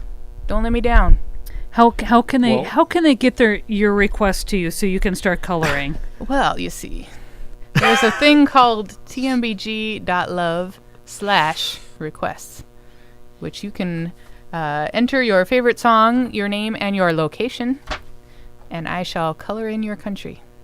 Now, I will say that I wrote to the wonderful Phil, who does all things for They Might Be Giants, and said that we didn't hear from John Linnell yet. And he said trying to get a hold of him, but he did just speak with Flans, who is planning on talking with us after 5. Excellent. So that's still a go. We're hoping John Linnell will still be a go. Something tells me he will. I never get too worried about it because I know that if they can talk to us, they certainly would be. Yeah. And so just want to make sure we're all on the same page with that. We still do have all of the questions that people have been submitting, so we're hoping to just maybe do, if we have to just ask John Flansburgh all of them, well, we're going to do that. We're going to do our best. So Even the Linnell questions. Yes. Do you think maybe Danny got a hold of Linnell and told him, don't bother calling ironing in? you should have heard the way Shelley said crap. No. Yeah. Yeah. No, I hope not. No. I hope that's not That the is case. probably what happened, though. Stop it. I took care of it, John. Don't worry about it. Sorted. You guys have done the last bunch of years. Time for us to take over a little bit. That's right. I don't blame them. They work really hard. Oh They've my had God. a busy Yeah, year. absolutely. They just dropped 4 albums on us in this last week and a half. I would as be well. napping from the moment they got back from their last leg of the tour before they go to Australia. I'd just crash They on also- the couch and watch Brooklyn Nine-Nine the Also whole had time. a guy drop coffee all over him. Oh, jeez. But we love people named John, and we love people not named John that are in this band. You know, that's if they say Yep. anything about us today, that's what I want the takeaway Yeah. to be. People named John Love. and not named John. People of all names that are in They Might Be Giants. Yes. But on a serious note, Kids. Hey, kids. we've been loving all the requests that are coming in. Keep them coming our way. We are loving the stories. In fact, in the next break, let's share some more stories. So I put you on notice, Tom. Okay. All right. Thank Get you. some stories ready to share with us. And keep the requests coming. Chantil is honestly sitting here looking at us like it's our fault that the world isn't writing in, and I feel bad about No, it. it's Tapping my society's toe. fault, Chantil. And so help us out. If you are somebody overseas, please drop us a request and feel free to text us. In fact, we just got a wonderful photograph from somebody that just requested one of the songs from Nora, who's baking cookies with her brother. Tonight, if you want a whole bunch of cookies, I suggest you get over to the Art Center in St. Peter for holiday music for people who hate holiday music, starting at doors open at 7. And it's a live performance of these brand new songs that Caitlin wrote. It's Caitlin in the Electric Fry. There's cookies for you to eat. There's a cash bar from Patrick's. It's a lot of fun. You're going to laugh. You might cry because you're laughing so hard. Mm-hmm. And I know there's one song in particular that I have a hard time controlling myself, and I've even thought about wearing adult diapers. So there's that. Just to clarify, she doesn't normally do that. That's No. what that statement means. Okay. Yeah. All right. So you're going to have a lot of fun, and you're going to eat a lot of cookies because all the cookies that we made from before, we threw them into the freezer Right. and have kept them. And I made peanut butter cookies with peanut butter chips in them, Reese's chips in them. So Doors open at 7. Show starts at 7:30. all proceeds go to affordable housing in Mankato. It's $10 cover charge. CDs will be there available as well. They're also at Toontown if you want to head on down to our favorite record store in Mankato. But tonight, the place to be is at the Art Center. You will be able to pick me out of the crowd. I'm going to be wearing my gigantic Ralphie pink bunny rabbit suit that I got for Christmas last year. And I wore to Grindfoo Cinema. And I'm going to be wearing my They Might Be Playing They Might Be Giants t-shirt over it. Right. So I'm going to be very preppy with my pink and my bright green. So I'll stick out a little bit in the crowd. You'll be the only person dressed in a full-size bunny costume on stage. So yeah. You never on stage, but you never know about the people in the audience. Oh, no, that's maybe true. Maybe somebody else will show up wearing it and I'll say, "Didn't you get my text?" That would be how embarrassing would that be for them? So I've got something queued up, you guys. Oh, Old Pine Box. Oh, should we do Station ID? We are at the top of the hour, Chantel? though. Yes. Let's keep Shall Chantel busy we? doing something. You're listening to your local independent public radio station, The Maverick, KMSU Mankato, KMSK Austin, at 89.7 FM in Mankato and 91.3 FM in Austin. Online at kmsu.org. Broadcasting from the campus of Minnesota State University, Mankato. Big ideas, real world thinking. All opinions expressed during the following program are those of the hosts and not of KMSU, KMSK, its underwriters, Minnesota State University, Mankato, or the public at large. Thank you. But I listen to Shuffle Function with Sideboy, Tim, and Shelly. Enemies of commercial radio. Their show is almost as good as sleep. It's pop music and pornography.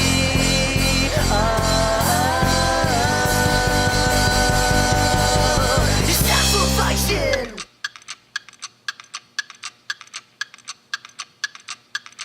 They tried the handcuffs, but they won't lock. Electrical courses, but they won't shock. You pulled the fire alarm, you tried punching a cop. You're just too tired to stop. Old Pine Box. You old Pine Box.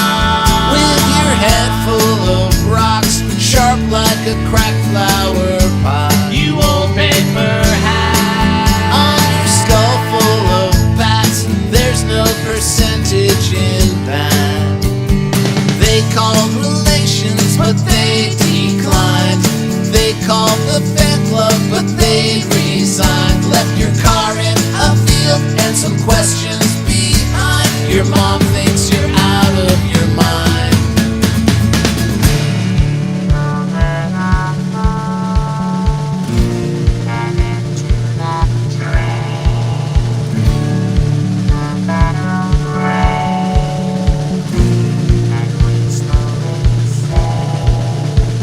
Tried the handcuffs, but they won't lock. Electrical courses, but they won't shock. You pulled the fire alarm, you tried punching a cop. You're just too tired to stop. Old Pine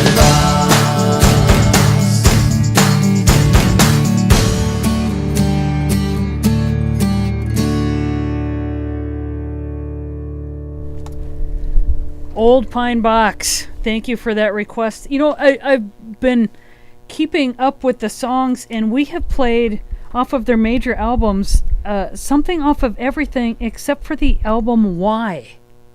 So And I'm why asking is that, why? do you think? I don't know. But I also I want to throw this question out to the group. Maybe you can help me, or maybe you're listening, Yuki, from Tokyo, who just requested Love, Fun, Couple Fun. I don't know what song that is.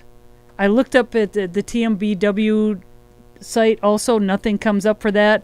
So, Yuki, if you're listening, could you let me know which song you're thinking of? Because sometimes it's lyrics or something, but nothing came up for lyrics either.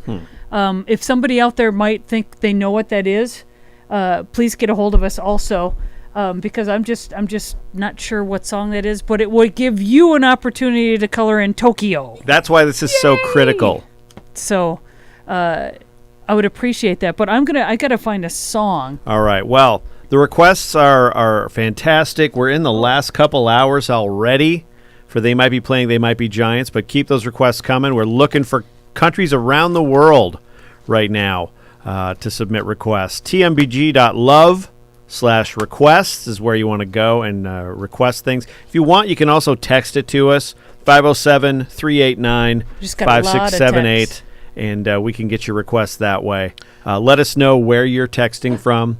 Just got a request from something off of Y. Oh, there you go. That was close. And we're getting lots of stories being submitted, and Oh, there's no great. way we can get through all of them, Right. so I apologize. Would you want to do a couple? Tom? But yeah, if I could do a couple. Yeah. And it's such a range of human experience. Yeah, experience. Yeah.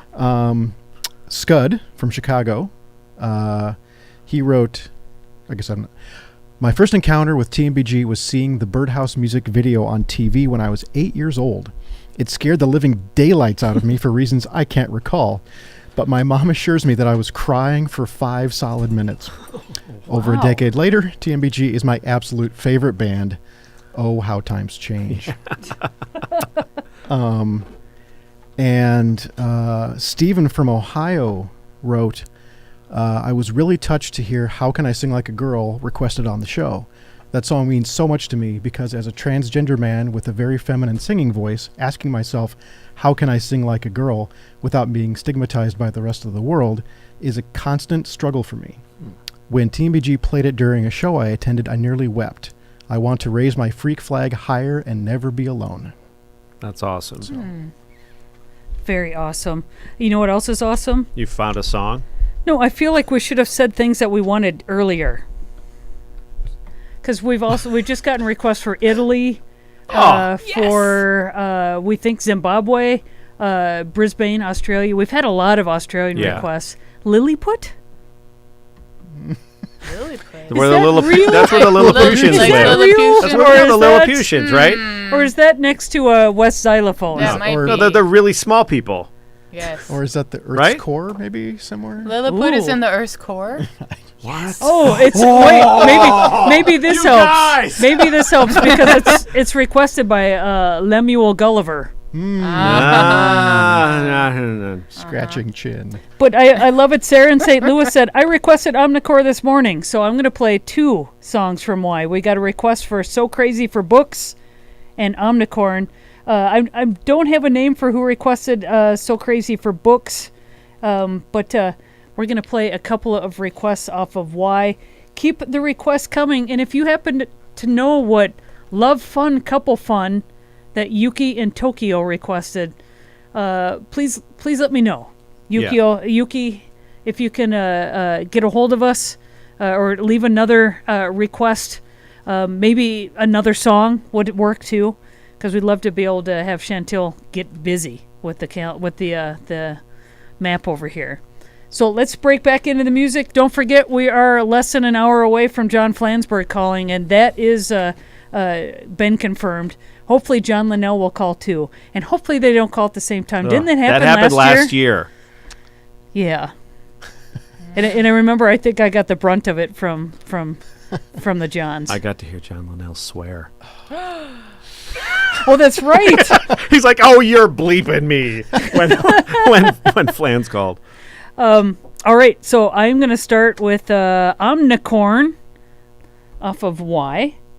And then we're going to go into So Crazy for Books, which is an awesome song title and an awesome song. So keep those requests coming.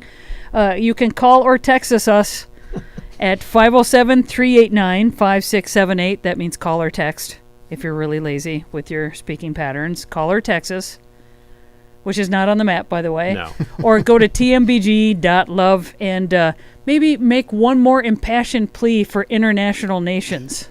Please. Because you got like 3 of them. Please, international friends, I need to color in your country. So please send me your requests, and I will color in your country post haste. Whoa. There we go. That's serious. Omnicorn, like no other creature ever born. On its head is every manner of horn. The omnicorn's the one, the one. Omnicorn, omnicorn, omnicorn. Hiding over by the edge of the pines. Now it's running past the hunting watch sign. No one will see it go. I've been to museums. I've seen the no-see-ums. I know what I'm talking about. Omnicorn, even rarer than a unicorn. It's got every single kind of horn. Omnicorn's the one, the one. Omnicorn, omnicorn, omnicorn. Leaping over someone's glorious strip. Left behind from a vacationing trip. But something to talk about. Omnicorn go, omnicorn go, omnicorn go, omnicorn go.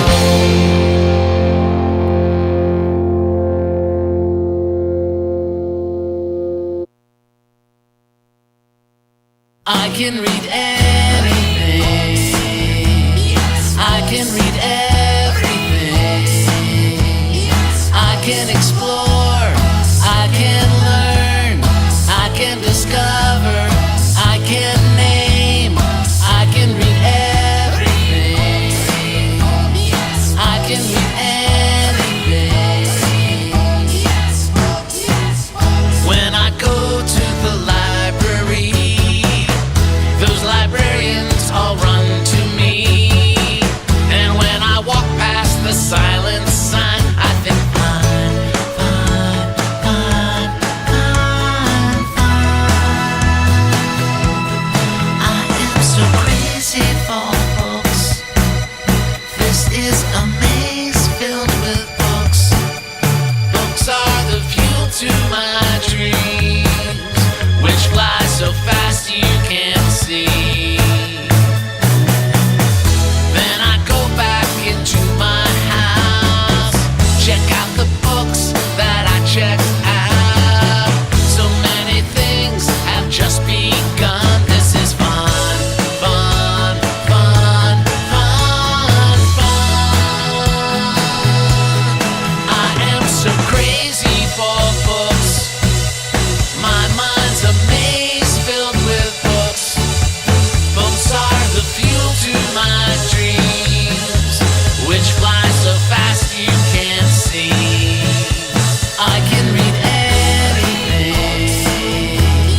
I can read everything. I can explore. I can learn. I can discover. I can name. I can read everything. I can read anything.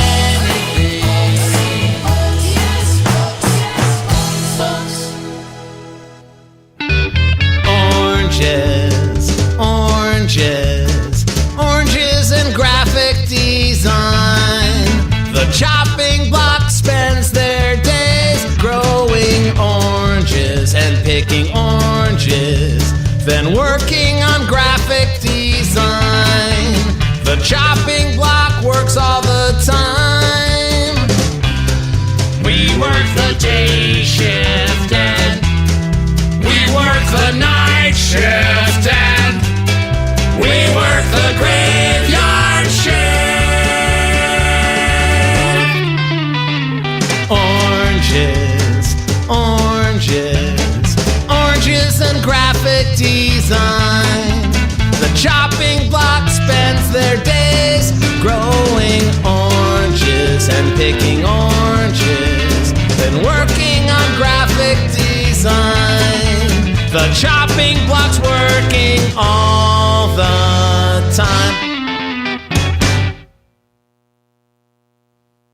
I got my t-shirt back, I found my self-control. I got my 8-track tape, my 4 cassettes, and extra cord. I found my brain stuck on a pole, and it was cold, cold to the touch.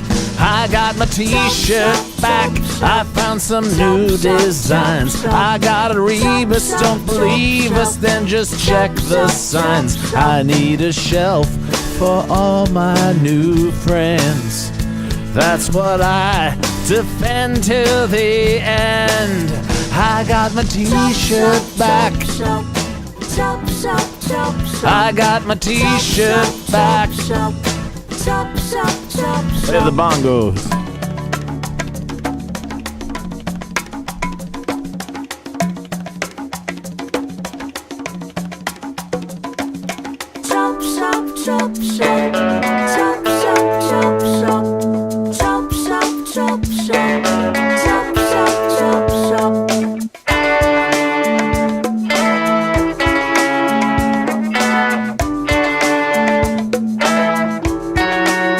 I got my t-shirt back, I found my self-control. I got my 8-track tape, my 4 cassettes, and extra cord. I found my brain stuck on a pole, and it was cold, cold to the touch. I got my t-shirt back, I found some new designs. I got a rebus, don't believe us, then just check the signs. I need a shelf for all my new friends. That's what I defend till the end. I got my t-shirt back, I got my t-shirt back.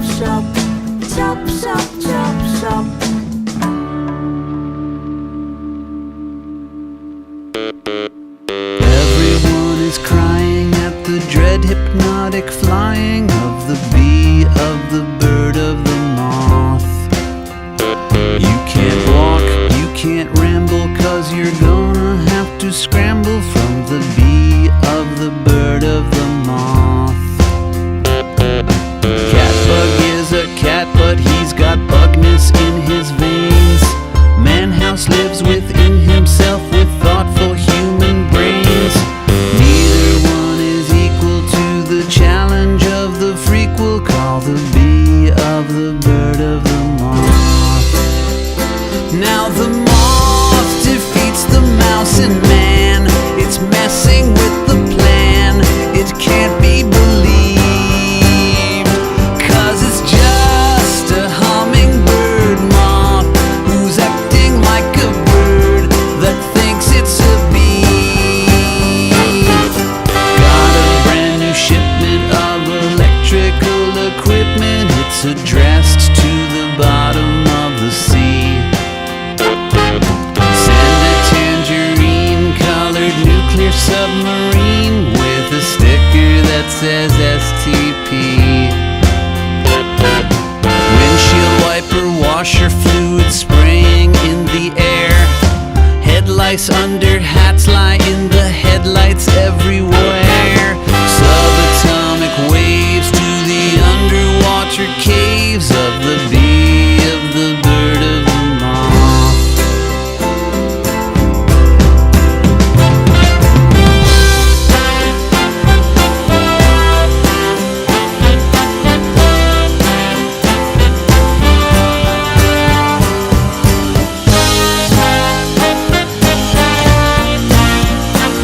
And the moth defeats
Patiently I wait to refill my prescription and count the talk of the drugstore clock.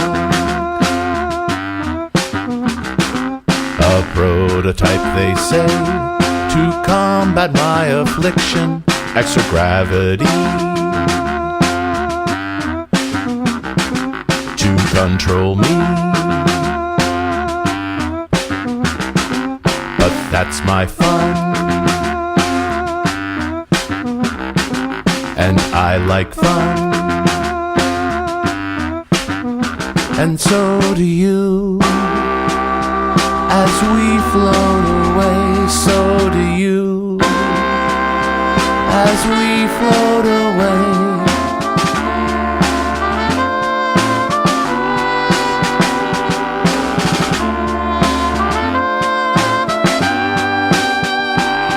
My excellence at parkour is not to be discounted as I leap away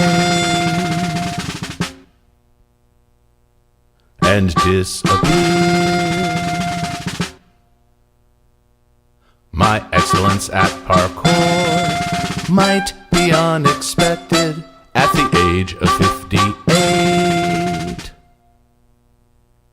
It comes as quite a surprise, but not to you. We float away, not to you. As we float away.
Clap your hands.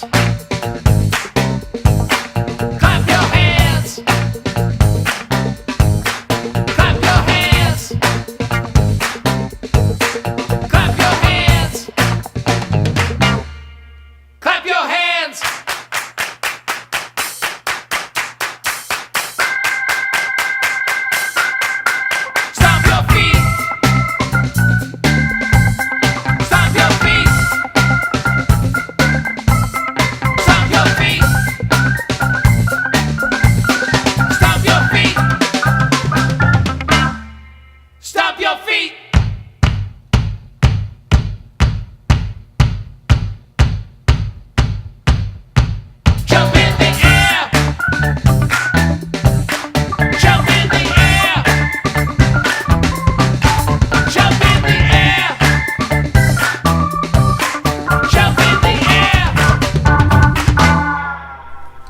awesome request for Clap Your Hands. No kidding. Woot! For Debbie in Sacramento. For that, Steve, Judy is Your Vietnam, coming to him in Kansas City. Yuki in Tokyo, we played I Like Fun for You. Yeah, then somebody made up a fake thing. Kind of makes me think we should stop begging for international requests. Once we start getting requests for Wakanda, then yeah. Yeah. I kind of think so. Bia the Bird of the Moth going out to Claudia in Milan. And let's see, we had a double shot of graphic design songs. Zach in Greenville, South Carolina requested Orange is in graphic design. And then we just threw in I Got My T-Shirt Chop Shop theme in there. Because we had a lot of oranges requests. Right. So I threw in a bonus one. Going out to Chicago, So Crazy for Books. And St. Louis request for Omnicorn. Getting our Y album discography right. in. Good job, you kids. Yeah. Now we're coming up on the bottom of the hour. Keep the requests coming. And we're expecting John Flansburgh. It might be a little bit earlier. I don't want to say for sure, but just heard that he might be calling about 15 minutes early, so it might be 15, 20, 25 minutes. Mm-hmm. So if you were planning on taking off to go somewhere, stick around for a little bit. I think he might be calling a little bit earlier. Still haven't heard from John Linnell, and so that might be a long shot at this point, Sure. but we're still going to cross our fingers and hope that we can speak with him before 6 o'clock rolls around, because, wow, we only have like an hour and a half left. It seemed like we had Crazy. the whole day, which we kind of did, ahead of us, and now we're almost out of time. This happens every year, though. What are we at for songs that we played for a number? For Pete's sake. 149. Okay. Got a ways to go if I'm going to hit last year even. Good golly, and I thought I was cranking them out. Well, no, you're doing left and great. right. We had that bonus call from Danny Weinkauf. Yeah, well, so that's that was that's you okay. know, That's yeah. cool. I had my bathroom break song, which Shelley- was like which took 4 up like They Might Be Giant 20 songs. minutes. Yeah. We have 20 countries. Well, that's cool. Yeah. I'm happy about that. That's respectable. Yay, country. Well, we have a request coming up from Holland, Michigan. Oh. Kurt requested the Mesopotamians. Ah. So we're going to get to That's to what that. they started with the last time we saw They Might Be Giants at First Avenue. I think it was, That was yeah. the first song. Now, when this album came out, that's when we started declaring. Well, I declared the smash hit song of the summer that year as "Take Out the Trash," Right, which nobody has requested. So you know yet, how I might add. every summer there's a song that just kind of gets declared the smash hit song of the summer. Almost always it's something that I think is terrible. So we decided this show needs to have its own smash hit song of the summer. The first year Shelley declared, I just declared she "Take just Out declared the it, Trash" like as it's a some smash kind hit of song this summer. some kind of police state. Yep. And I said no, this has to be for the people, by the people. And then we've had For 10 years we elections. voted every Yeah, summer. right. In fact, we just declared the smash hit song of eternity after a bracket voting style. Right. Determined that which. Well, the smash was. Why can't I think of the smash hit Well, song I will of tell you. eternity So right now? we had all the past smash hit songs of summer Oh. in a bracket tournament to see what would be declared smash hit song of the millennium for the 10th anniversary of our smash hit songs of the summer contests. Take Out the Trash was not included because I declared it. Right. So it wasn't in the mix. Right. But ultimately, the smash hit song of the millennium is Dick Kent's Kent's Octopus Woman, Please Let Me Go. If you haven't heard that song, boy. go to YouTube right now Yeah. and look up Octopus Woman, Please Let Me Go. Make sure it's the Dick Kent version, not the cover that somebody did. No, The Dick Dick Kent Kent version. And then song ask poem. yourself, what did happen at Fort Bragg on the beach of the sea? Yeah, Octopus Woman, octopus Please Let Me Go. In fact, you woman, know what? reach I'm gonna just post that song on They Might Be Playing TMBG Yes. right now. Just cut out the middleman. Okay. Make life easy for Make people. everybody's life better is what I'm gonna do. Well, I'm going to play station ID because we're at the bottom of the hour, and then we're going to hear from the Mesopotamians, which you said off of this album should have been the smash hit That would song have been of the my summer. choice, yeah. So that is coming right up. Keep those requests coming. tmbg.love/requests, or go to your texting machine of choice and call or text us at 507-389-5678. Broadcasting from the campus of Minnesota State University, Mankato.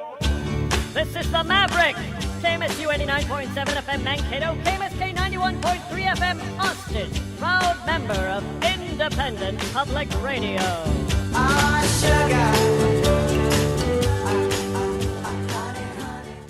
We've been driving around from one end of this town to the other and back, but no one's ever seen us driving our Econoline van, and no one's ever heard of our band. We're the Mesopotamians, Sargon, Hammurabi, Ashurbanipal, and Gilgamesh. And they wouldn't understand a word we say, so we'll scratch it all down into the clay, half believing there will sometime come a day someone gives a damn.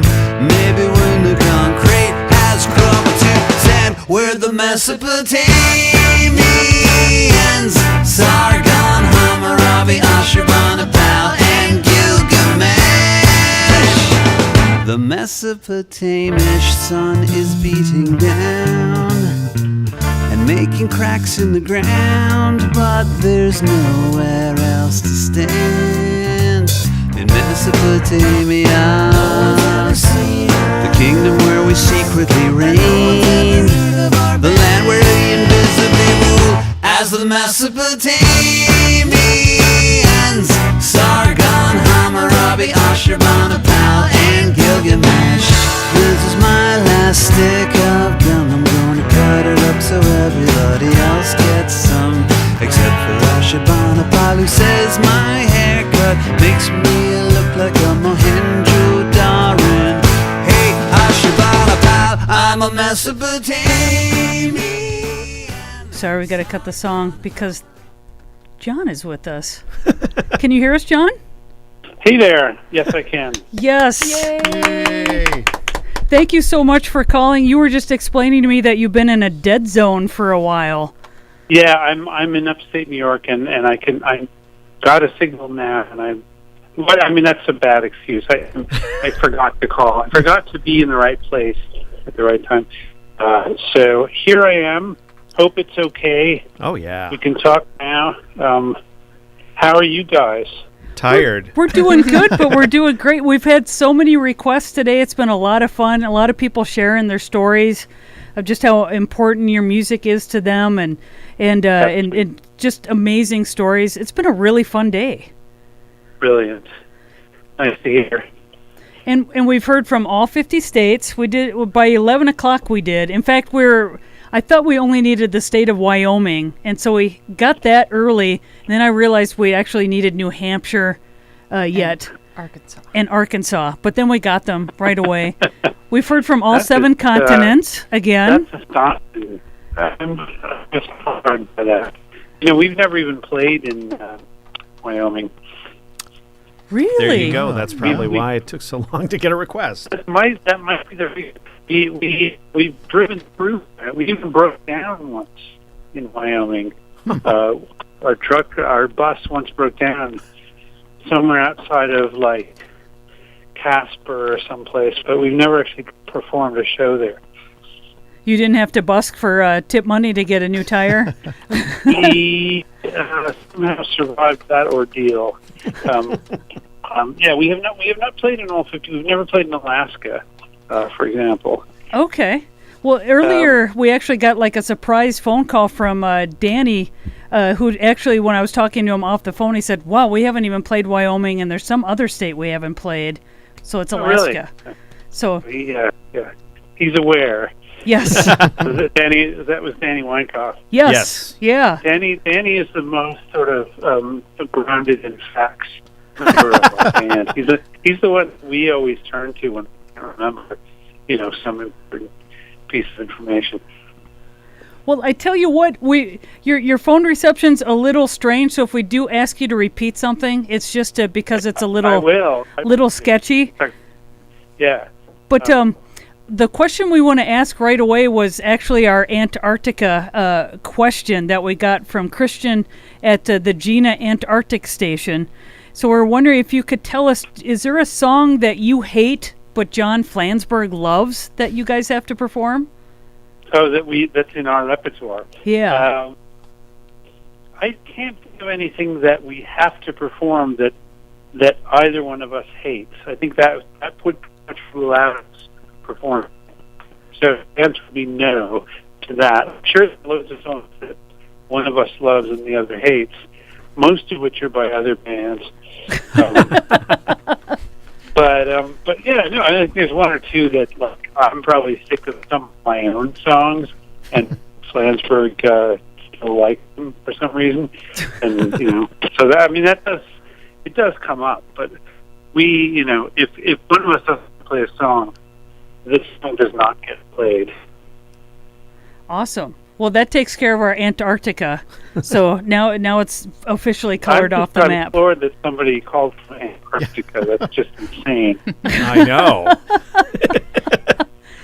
Well, we have since we have just a little bit of time with you, we have some questions that people wanted to just ask you.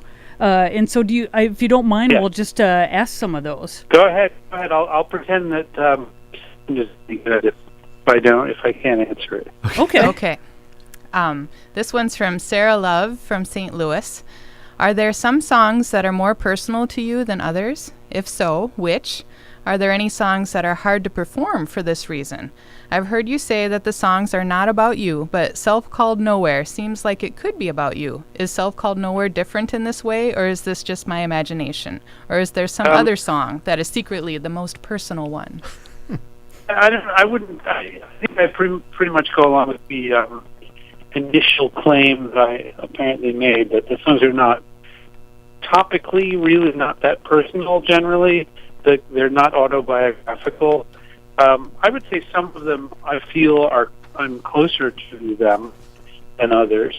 I think there's some songs that feel more impersonal. I'm not really thinking of a good example now.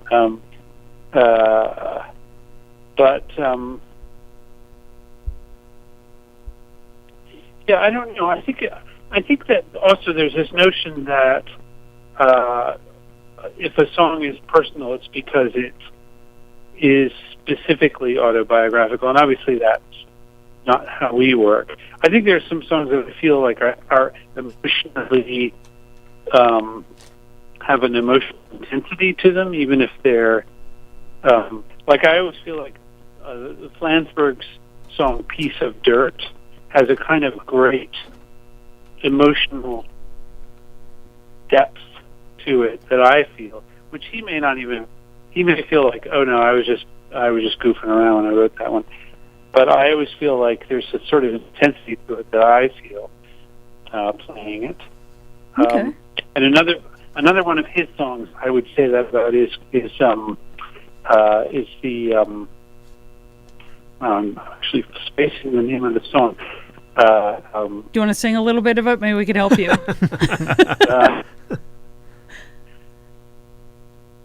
Yeah. This is really embarrassing. I'll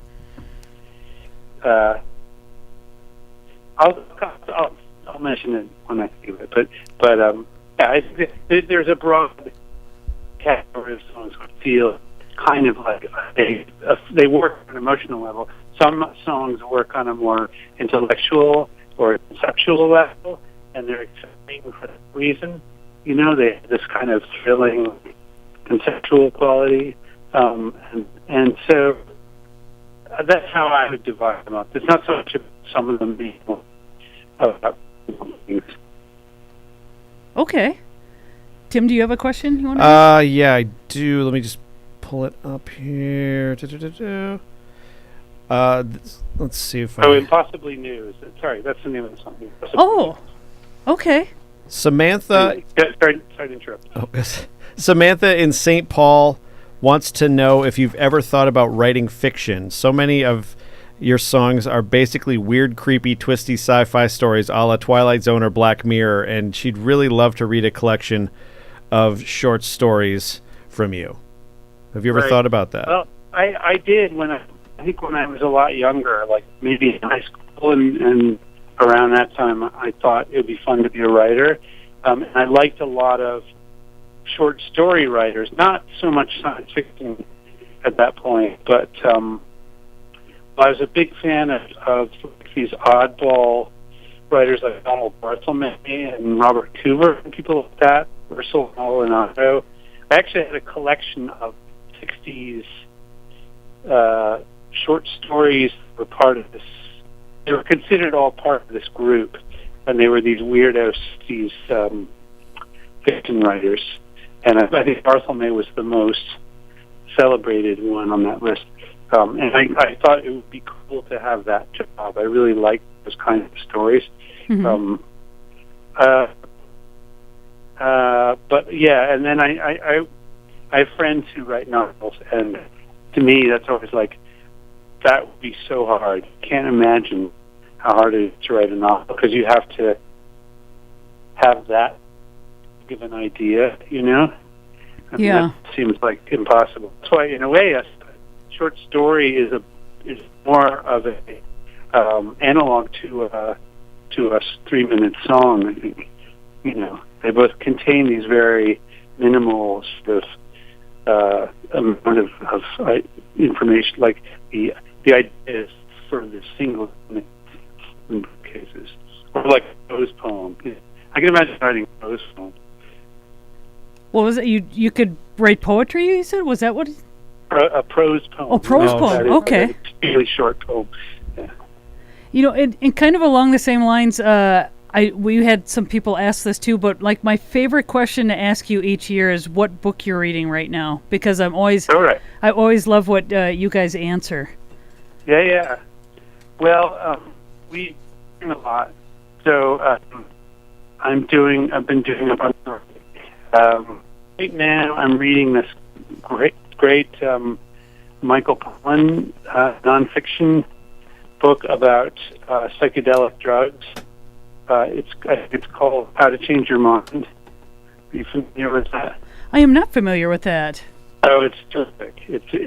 He is sort of this very skeptical person who has a evidence-based perspective, but he wants to know sort of what's at the bottom of the psychedelic drug experience.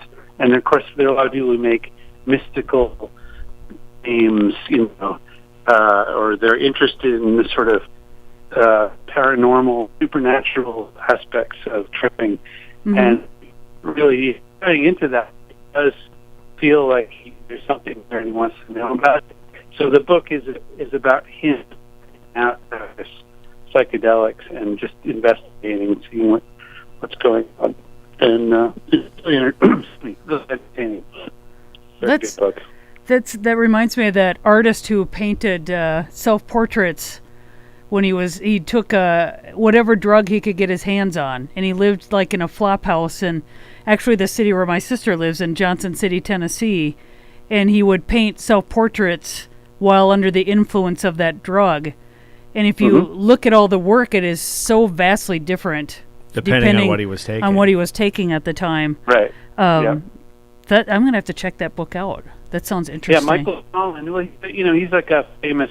He wrote the Omnivore's Dilemma, sort of food and book about food and how food, how we consume. So this is a way is sort of just an offshoot of that. I'd say. Okay. Fiction. I haven't really been digging too much into fiction recently. Actually, let me just open up my. I've got my little books thing here. Oh. I can take a look at this because I can't remember what I've been reading. Well, I've got some Will Self short stories. Okay. I'm always impressed when somebody can read more than one book at a time.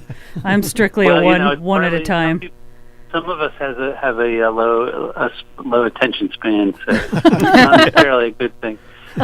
We had this funny coincidence, which we were playing in Orlando, Florida this year, and it was Virginia Woolf's birthday, so that inspired me to read the book Orlando by Virginia Woolf again. Teenager. But that is a fantastic novel, Orlando. Really interesting. I can't even summarize it for you, except to say it's about the main character lives hundreds of years and changes from a man into a woman, and there's it's a work of fiction, but photo of the protagonist in Virginia Woolf. Okay. Well, we just got a message from Phil saying that Flans is going to call around 5:30, but I don't want to keep you real long because our connection with you is really, really spotty. And I hate to say this because we would love to. No, this is the normal sound of my voice.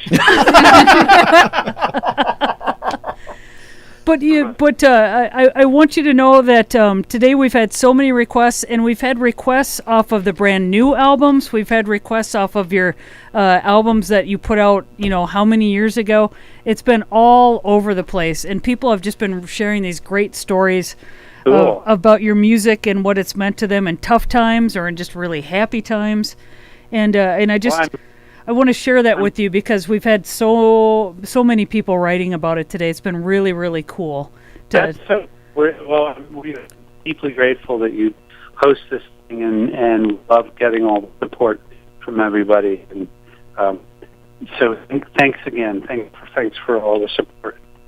Yeah, and we hope to see you soon. You guys have had such a busy year, so if we don't see you for a little while out on the road, I certainly get it. You guys need to rest up. But we hope to be able to chat with you again next year. And, of course, anytime you're coming through Minnesota again, you guys are always welcome to join us in the studio. Thanks. We'll pick you up on that. Awesome. Great to speak to you guys again. Yeah. And you have a great rest of the night. And I'm going to jump back in the music. We got a request for They Got Lost off of They Got Lost. Thank you so much, John. Thank you. Thanks again. Thanks, John. We'll talk to you soon. Okay. All right. Bye-bye. Bye. Okay, bye.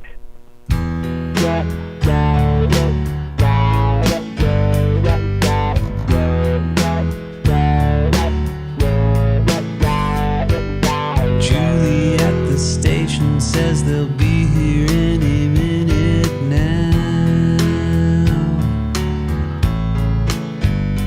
but she's running out of records and her show is ending anyhow.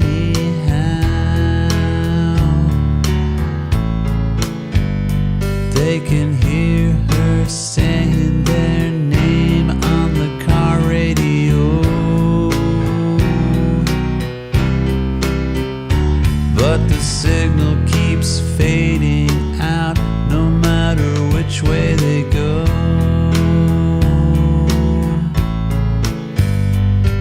I heard they might be somewhere near this town.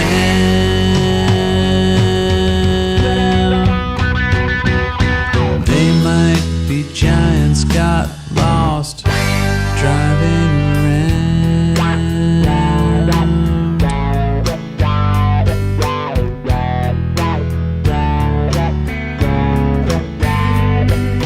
John said to John, I think we make a left at the light.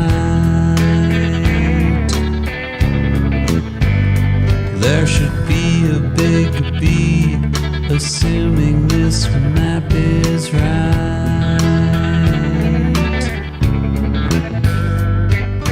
John looked over and he said, hey, no, it's not. It's a crumpled up wrapper from the fast food that we got. I heard they might be somewhere near this town.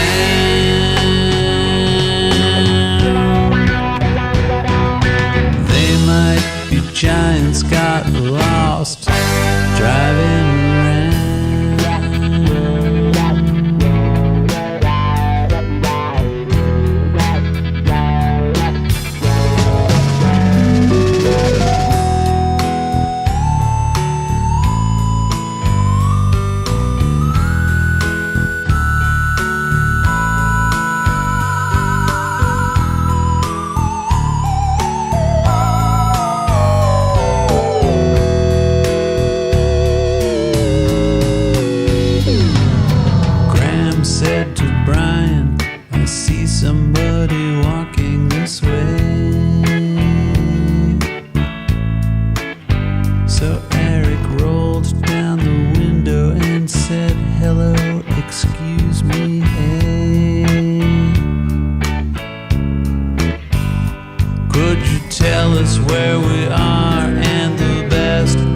straight, get the go-getter good and gone.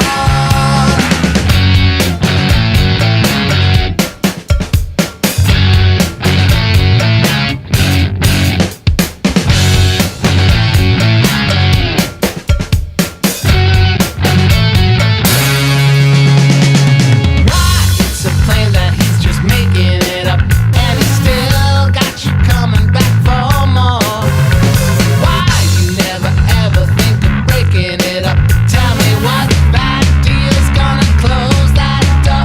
Come on, girl, why not take out the trash? And once you get him out, tell him not to come back again.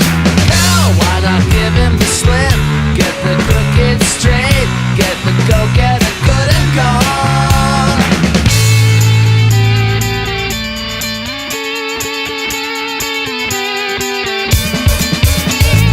I'm not saying all the boys are the same, but some boys are the same, and it's Thursday now. I'm not saying all the boys are the same, but some boys are the same, and it's Thursday now.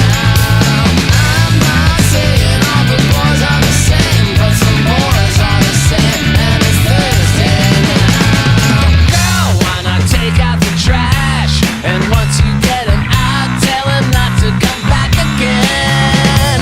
Girl, put that cat in the bin after what he said, after everything he did. Girl, why not take out the trash?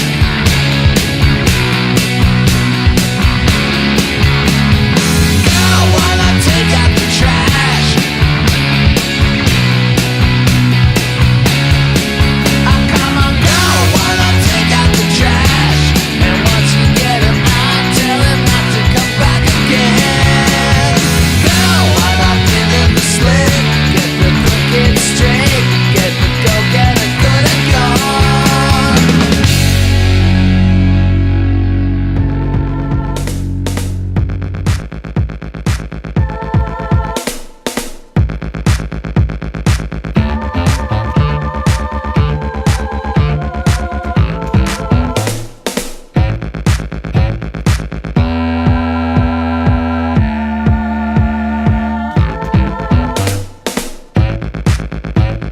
Well, I was dancing in a lesbian bar in the industrial zone. I was dancing with my friends and dancing alone. Well, in the first bar, things were alright, but in this bar, things were Friday night. In the first bar, things were just alright. In this bar, things were Friday night, and I was dancing in the lesbian bar. Oh, oh, I was dancing in the lesbian bar. Ooh, ooh, ooh. Yes. I was dancing in a lesbian bar way downtown. I was there to check the scene and hang around. In the first bar, folks were drinking sips, but in this bar, they could shake their hips. In the first bar, folks were drinking sips. In this bar, they could shake their hips. And I was dancing in a lesbian bar. Oh, oh, I was dancing in a lesbian bar.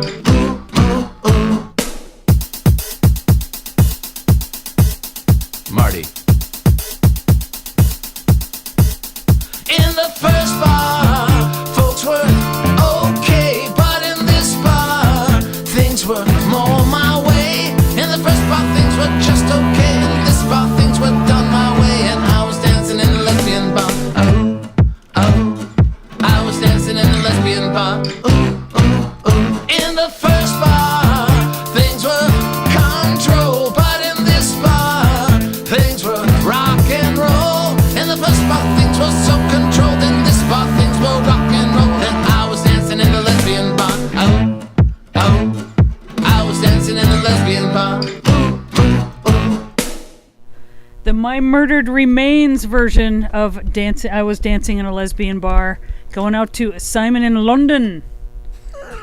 Okay. And before that, going out to Grand Rapids, Michigan, take out the trash. Sorry, I'm tired, and I just spoke with John Linnell. So that makes her speak in a British accent. Sure. Sebastian in Tracy, California requested They Got Lost, and Kurt, Holland, Michigan, the Mesopotamians. and keep those requests coming. We have probably we're expecting a call from John Flansburgh now at 5:30. And boy, we apologize for the quality of the interview with John Linnell. The sound. I'm so the sound quality. I hope they knew that, but there's not a lot we can do on our end to make that better. I did see some people talk about how frustrated they were by the sound quality on Miscellaneous Tea. We will be posting the interviews at a later date if you want to try and pull words out of the distortion. Sure. And figure out what's going on. Yeah, I'm sorry. I'm just glad that he called. Yeah. Glad that we got to chat with him for a little bit, and I kind of just wanted, even though we had till 5:30, I just didn't feel like that conversation was going to get any better on that end of the phone for quality. Right. John Linnell is always fascinating to chat with. Don't get me wrong. Yeah. And I love hearing him talk about books. I do too. He always has the most interesting titles that he's reading. And if he doesn't want to write books, if he just reviewed books, that would be amazing. Mm-hmm. If he just said, "That's what I'm reading," and had a blog for that, I'd be happy. Absolutely. But keep the requests coming. We've got a little bit of time left, and we'd love to hear from you. Do you have some stories that you want to share? Let's do the station ID and then maybe share some stories. All right. You're listening to your local independent public radio station, The Maverick, KMSU Mankato, KMSK Austin, at 89.7 FM in Mankato and 91.3 FM in Austin. Online at kmsu.org, broadcasting from the campus of Minnesota State University, Mankato. Big ideas, real-world thinking. We've been asking you guys to share stories with us throughout the day, so let's hear some of those, Tom. Sure. We have one from Anne in Sharon, Massachusetts. It's entitled A TMBG Love Story.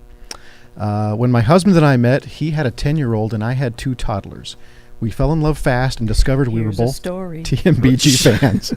When it came time for our kids to meet, we knew that a 10-year-old child would have nothing in common with a couple of little kids. We came to realize that the only thing these strangers had in common was that all 3 kids were fans of They Might Be Giants. So we made a plan. We got tickets for an upcoming TMBG matinee New Year's Eve show where our kids could meet each other and have a fantastic time in the process.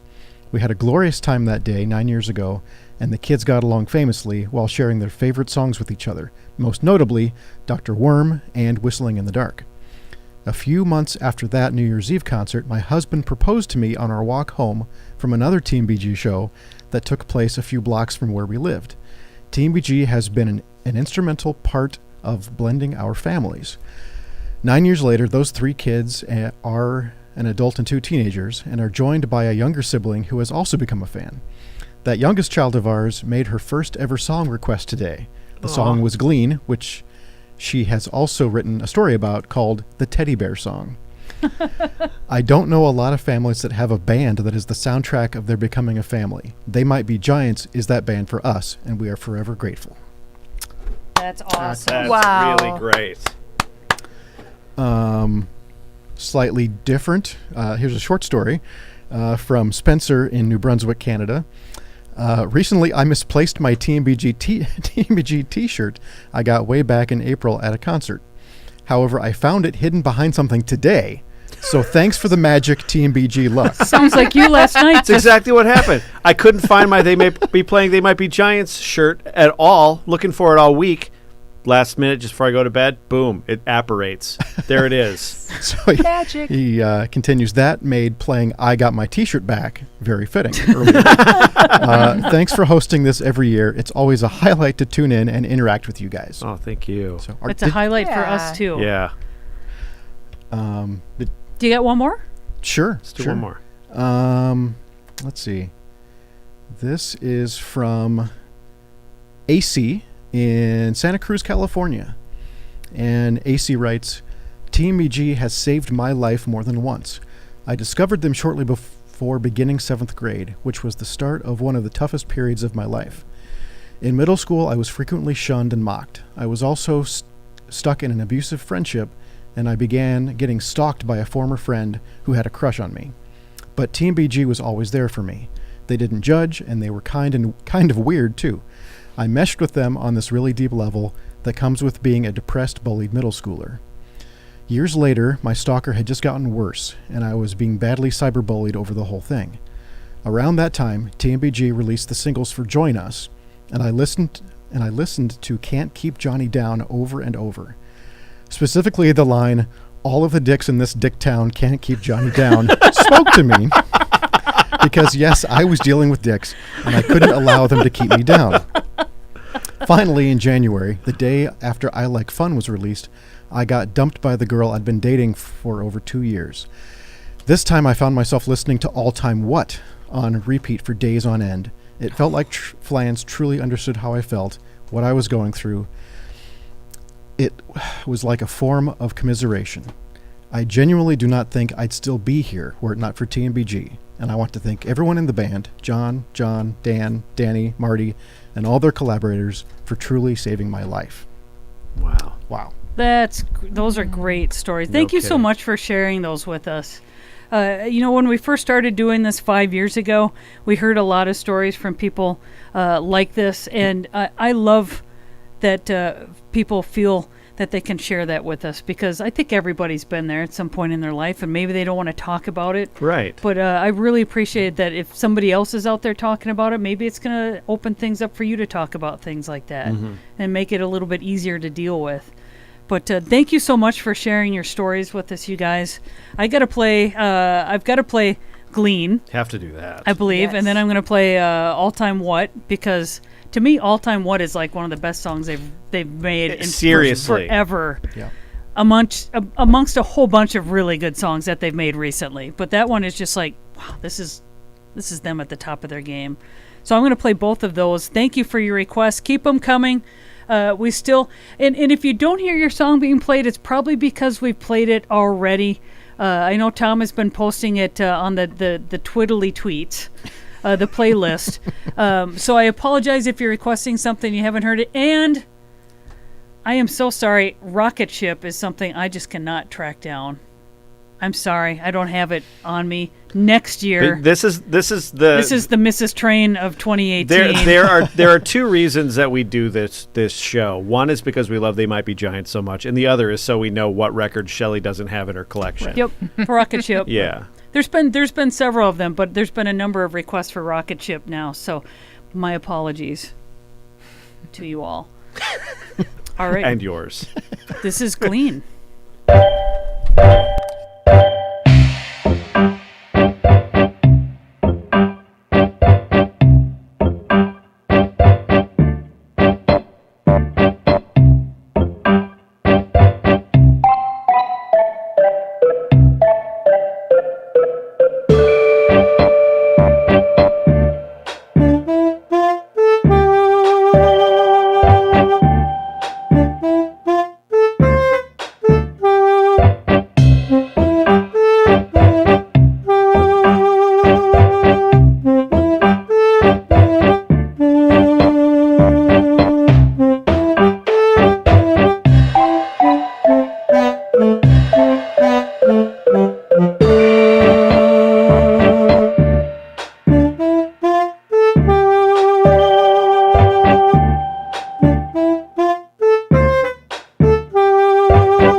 someone's written stultify.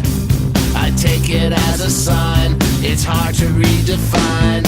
Same old sad soliloquy. They handed me a broom, the gas has left the room. All time what? Stumble about, wrapped in a shroud. All time what? Partly submerged, playing a dirge. Completely, defeated, defeatlier. Completely, defeated, defeatlier. All time what? I never thought. All time what? Things break apart.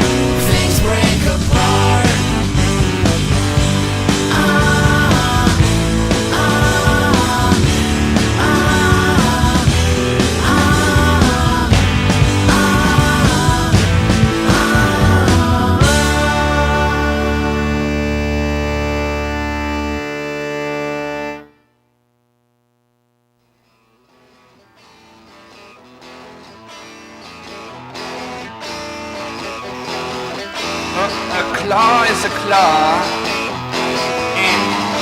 and nobody has seen a talking claw. Nobody has seen a talking claw. Unless that claw is the famous.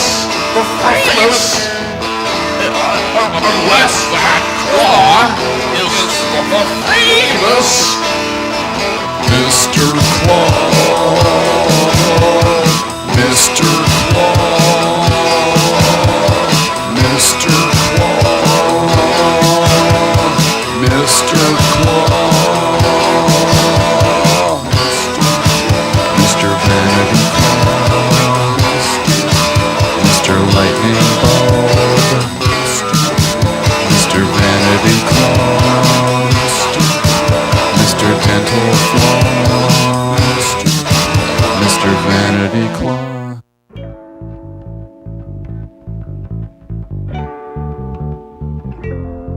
Yeah, I'm losing my English accent. Think of all the changes you put me through, girl. Back against the pit boss again, and now I'm fencing with him with just a fountain pen. See, I'm dead as a dog from these one-night stands, and now I'm in these classes just to be your man. I just wanted my big toe in the soft, soft sand. Now I'm neck deep in the quick. So tell me, are you ready for the bitter truth? Authenticity trip, yes, 200 proof. Well, I keep it in the cupboard by your baby tooth that your mom saved. I think your mom is nice, so tonight we're taking a jet plane round to somebody's house out in the Hollywood Hills. I said the Hollywood Hills, like I've been there before, but I haven't in a while, or really at all. Go! Someday I'll win, I'm not Ichabod Crane, and those are my days, I'll say until then. Someday I'll win, I'm not Ichabod Crane, so mark it down while I say it again.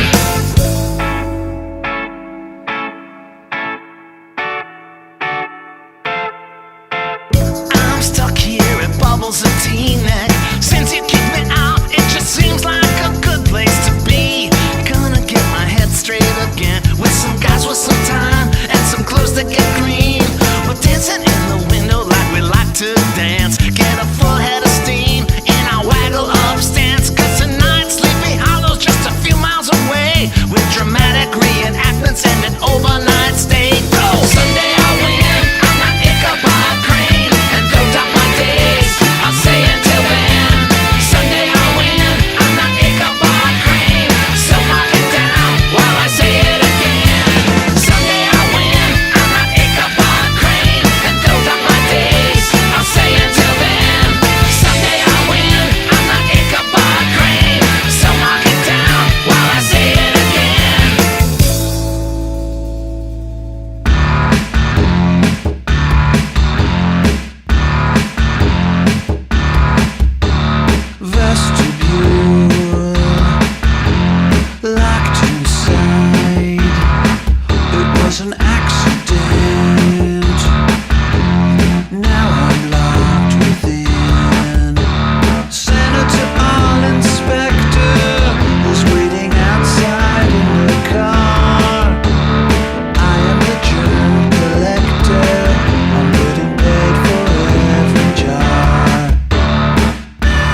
happiness can't see that love is sad, that love is sad. Sadness is hanging there.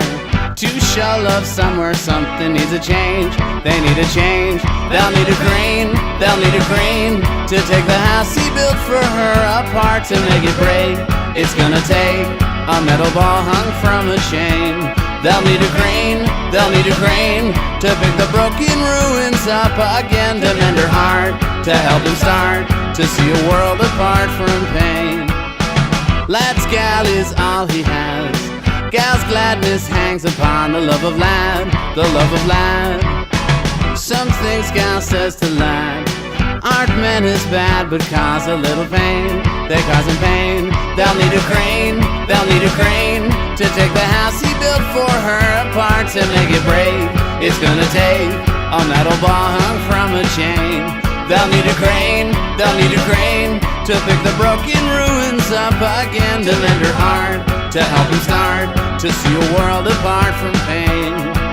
Don't call me at work again, no, no, the boss still hates me. I'm just tired and I don't love you anymore. And there's a restaurant we should check out where the other nightmare people like to go. I mean nice people, baby wait, I didn't mean to say nightmare. Lad looks at other gals. Gal thinks Jim Beam is handsomer than Lad. He isn't bad. Call off the wedding band. Nobody wants to hear that one again. Play that again. They'll need a crane, they'll need a crane to take the house he built for her apart to make it break. It's gonna take a metal ball hung from a chain. They'll need a crane, they'll need a crane to pick the broken ruins up again, to mend her heart, to help her start to see a world apart from pain. They'll need a crane, they'll need a crane, they'll need a crane, they'll need a crane, they'll need a crane, they'll need a crane, they'll need a crane, they'll need a crane, they'll need a crane.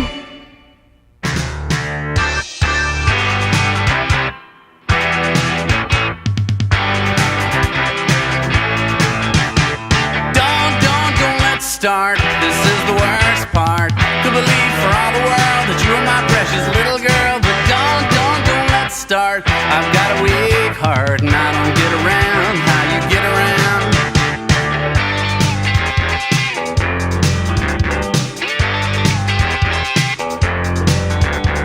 When you are alone, you are the cat, you are the phone, you are an animal. The words I'm singing now mean nothing more than me out to an animal.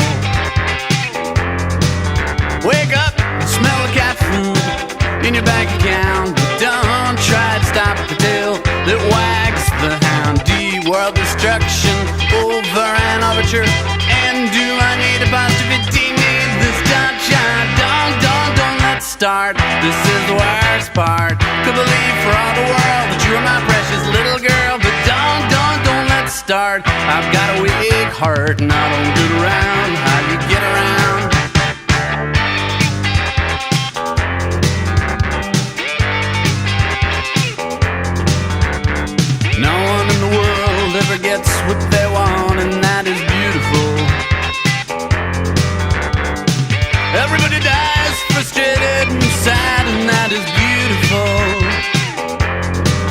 They want what they're not, and I wish they would stop saying dibby dog doggy ding dang dibby dibby dibby dog doggy ding dang dibby dibby dee. Well, destruction over an armature.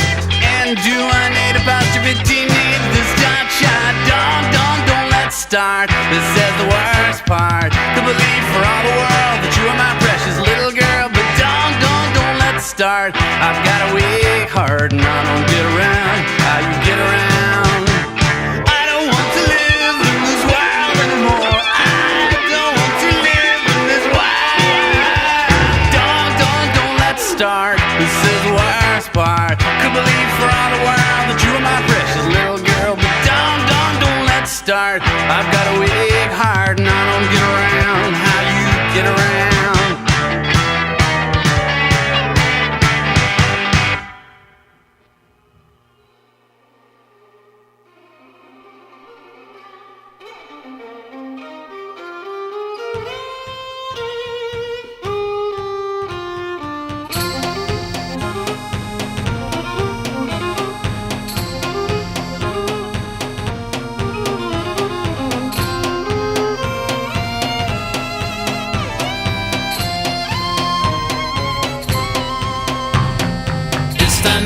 Constantinople, now it's Istanbul, not Constantinople, been a long time gone. Constantinople, now it's Turkish delight on a moonlit night. Every gal in Constantinople lives in Istanbul, not Constantinople. So if you've a date in Constantinople, she'll be waiting in Istanbul. Even old New York was once New Amsterdam.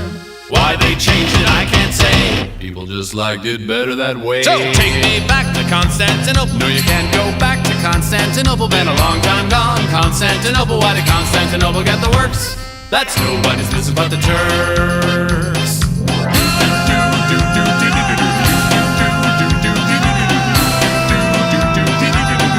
Istanbul, Istanbul.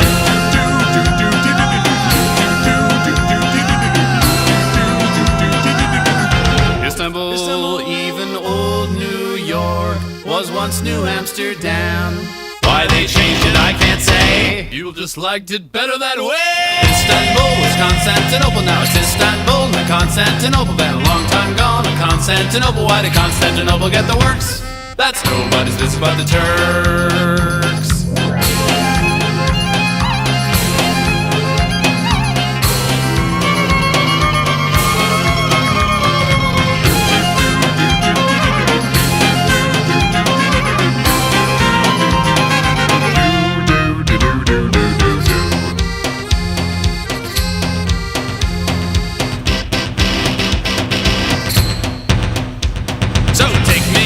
Constantinople, no you can't go back to Constantinople. Been a long time gone, Constantinople. Why did Constantinople get the works?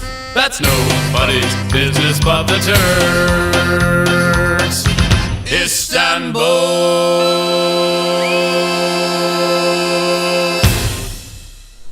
Woo! Just ran through some hits there. I'm just gonna go on record again and say They Might Be Giants. Pretty good band. Yeah, they're all right. They're pretty good. I like them.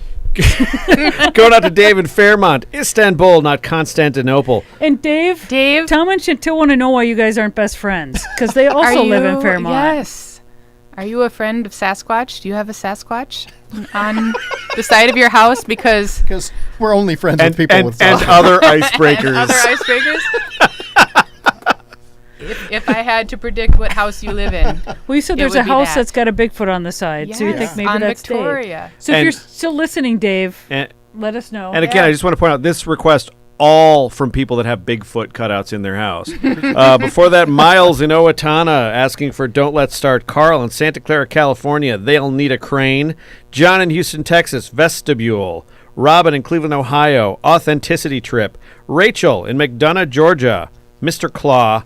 AC in Santa Cruz, All Time What, and Anne Glean, Sharon, Massachusetts. Those are great stories. Yeah, I now, loved them. We're going to be hearing from John Flansburgh in just a little bit, not too terribly long.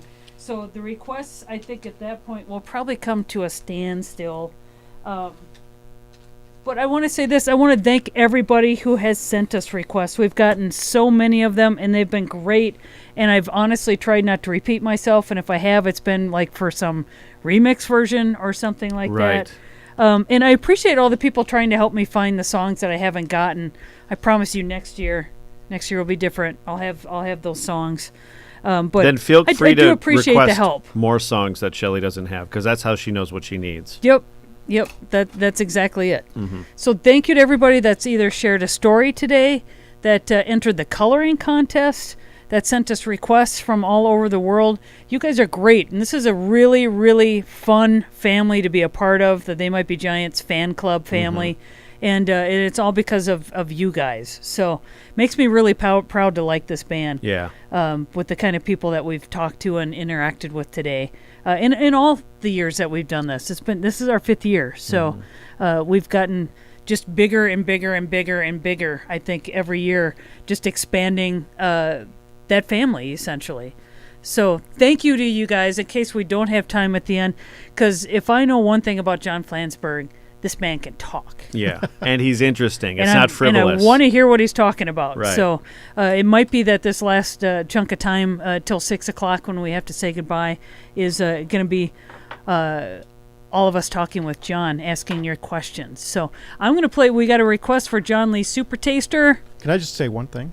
Yeah. While people are listening to John, and it'll be awesome to listen to, if you can multitask, you have until 6 to vote on the coloring contest. So if you can be looking at awesome pictures while listening to John Flansburgh, please do that at tmbg.love/coloring. You can find a link directly to that on the They Might Be Playing TMBG Facebook group, too. Good point. Both of them. Good points. Thank you. Woo! Woot! Did we decide you're going to try to declare your winner right at the end of the show? Then if it's closed at 6, you'll declare a winner? Wait, didn't you say till midnight for everybody else? He's got maths to do. Well, no, just for your personal vote. Because if you... No, that's it. Yeah, it's... Because he just told everybody if it's closing it at 6 and not to midnight.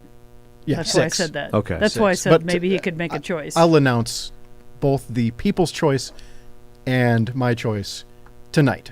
Okay. At some point. At some point. Okay. All right. I'll let you know. So whatever Keep you had in mind, planned... Tom is a just first-time contest scrap it. giver. So we're Right. learning on the fly here. Mm-hmm. It's exactly what's happening right now. Don't change it. Although do still go to holiday music for people who hate holiday music tonight. at But the you can Arts Center keep in your St. phone Peter. out and Yeah. monitor. Yeah. My number one contest rule is patience. I bet you were really good at the quiet contests on long family drives, Yes, weren't you? I was. Okay. Well, Highly I was gonna play because we're not sure when he's gonna call. Let's see if we can get a song in. And this one just popped up from Alex in Columbia, South Carolina, with Erase. So let's play that. You and I will be together when we shed our memory. I won't wear an orange sweater when I get it off of me. When it's as if someday is it always will have been the case. When you're ever searching, finger finds the button marked erase. Finger find the button marked erase. Like a deep sea diver falling into a mermaid's embrace. Put one box on the sidewalk, then you return with the next, and the first one's gone. Everyone gets on the bus out of town, and the lights start going out one by one. Button marked erase. When darlings must be murdered, when your heartbreak overwhelms your heart. Think of this as solving problems that should never have occurred. Please don't call it strangulation. That is such an ugly word. Press erase, ignore the shrill alarms. See the way the deep sea diver falls into the mermaid's arms. Put one box on the sidewalk, then you return with the next, and the first one's gone. Everyone gets on the bus out of town, and the lights start going out one by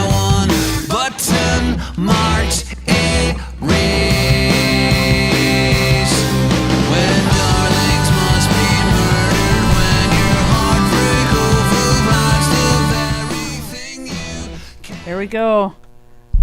Had to fade the song down. Hey, Can you hear us, John? I can hear you great. Yeah, yeah. You know, you're the kind of voice that you don't even need to say, "Hey, this is John from They Might Be Giants," because I could pick you out of a crowd of 1,000 voices. Sometimes people say my voice sort of sounds like Ira Glass because I have like a higher voice. I think I get that. you could still get away with just saying, "Yeah, it's me," when people are on the phone with you. I think though, and they would still know it's you. I'll give it a try. All right. Or if you just add some more pauses to your voice and say, "This is Ira Glass." And like you, You know, I don't know if you listen to what is the New York Times morning. What is their morning podcast? It's really a great thing. But I have heard some of them, but oh, it's I'm firing up my little podcast thing here. The Daily. The Daily, which is yes. The New York Times. The Daily with Michael something or other. He got spoofed on Saturday Night Live before Mark Maron on like the podcast awards. There was like they did a podcast awards episode, and the way they spoofed him, the guy doing the imitation, the guy who does the Daily on the New York Times podcast does the thing where it's a little bit of the Terry Gross thing where he really enjoys the tone of his own voice, so he's kind of doing this thing where he's like, you know, President Trump is in more trouble than you'd imagine. And so he kind of you know savors everything that he's saying, and in the imitation of him on Saturday Night Live, they completely nailed him on this thing.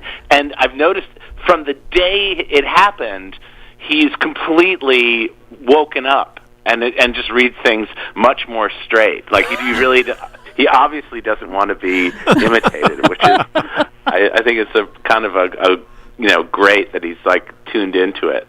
But I mean, I guess if you get imitated on Saturday Night Live, it's pretty. That's an ego rough booster, stuff. Right? Yeah. Oh! I don't know. Unless you're the president. I feel like seeing yourself imitated is a tough thing to feel awesome about. But anyway, how are you guys doing? We're doing great. We've had such an amazing day. Again, we've heard from all 50 states, all 7 continents. I hear Wyoming. I saw on Twitter that Wyoming was a standout.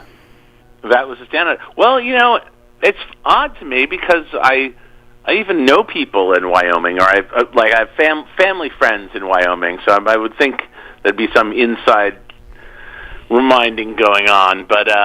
But then we got 3 or 4 when we really put the word out. Then people showed up in droves. So right. You guys have fans everywhere except a little more in Africa. You need to kind of build on, and surprisingly, where in Africa? Well, we did hear from. Where did we hear from, Zimbabwe? Chantel? Zimbabwe, Democratic Republic of Congo. Mm-hmm. We got a couple from Zimbabwe. Yes, 2 from Zimbabwe. That sounds like Africa to me. But we didn't get any requests from France, which we've kind of thought was strange.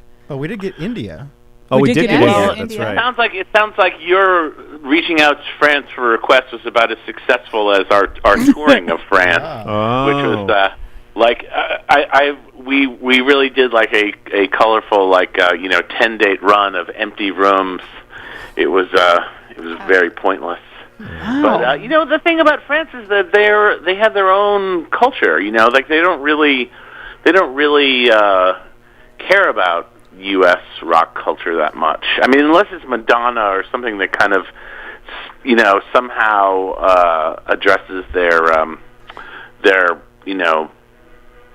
own cultural stuff. Like the Catholicism of Madonna really makes her scan, but you know, they're not interested in rock music in general. They do love the Flesh Tones. I do know the Flesh Tones go there quite a bit.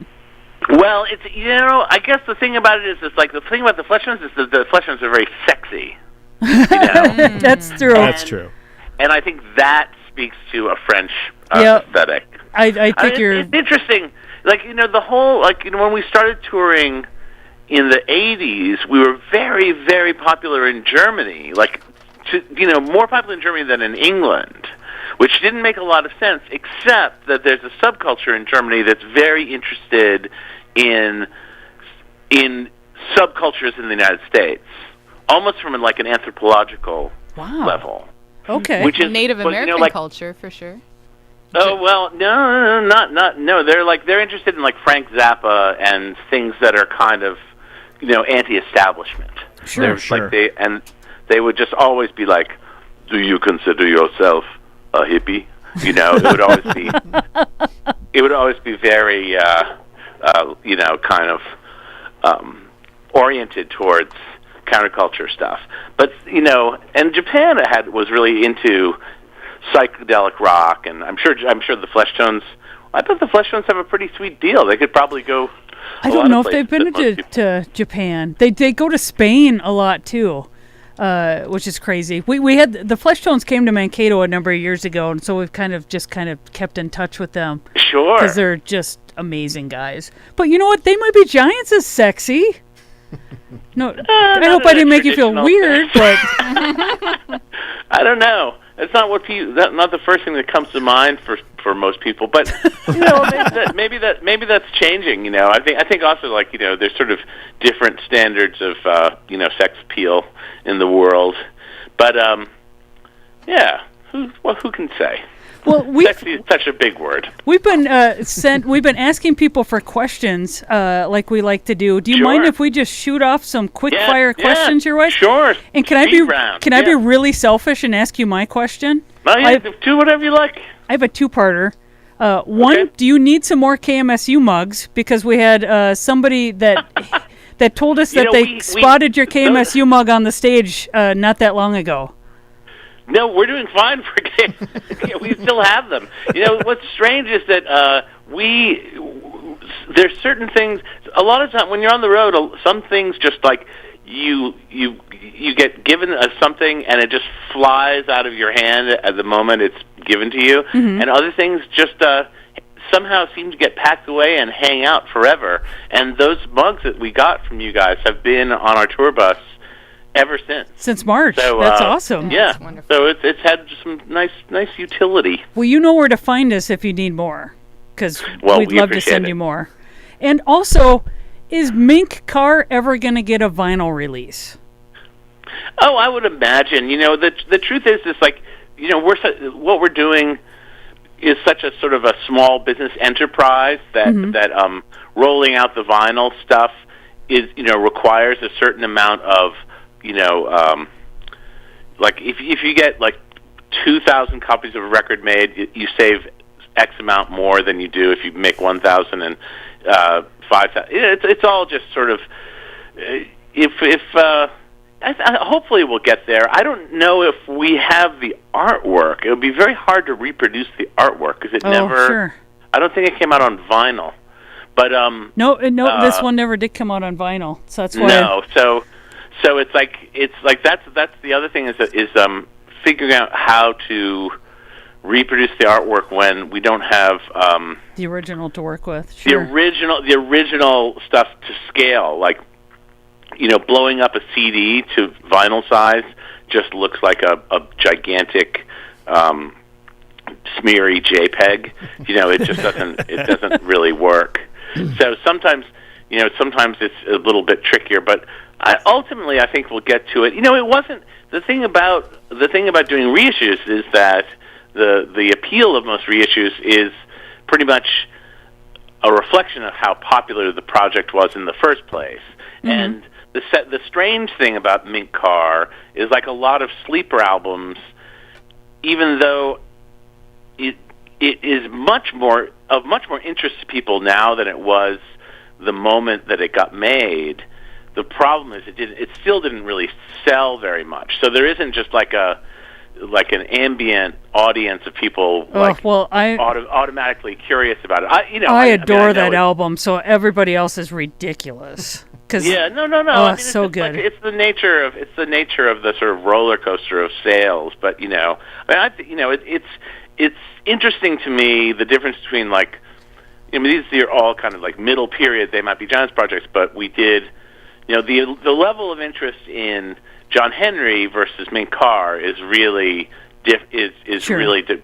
demonstrable. But to me, I sort of think of like John Henry as this kind of weird, not like a misstep, but it's just sort of it's a kind of uneven record to me. Or maybe it's just like it's not quite as interesting a record to me. It wasn't. It ended up feeling very labored, and maybe I can't just get off that part of it. But to me, like Minkar is a really zesty, crazy, ultra vivid record. And I think a lot of people just sort of, at the moment that it was received, well, it didn't really exist because it all happened right around 9/11, and everything that happened around 9/11 just went into like a strange cultural black hole. Yeah. But to me, it was like a very successful record that just never even got heard. So it's a strange one for sure. Okay, Tim, do you have a question you want? Let's see.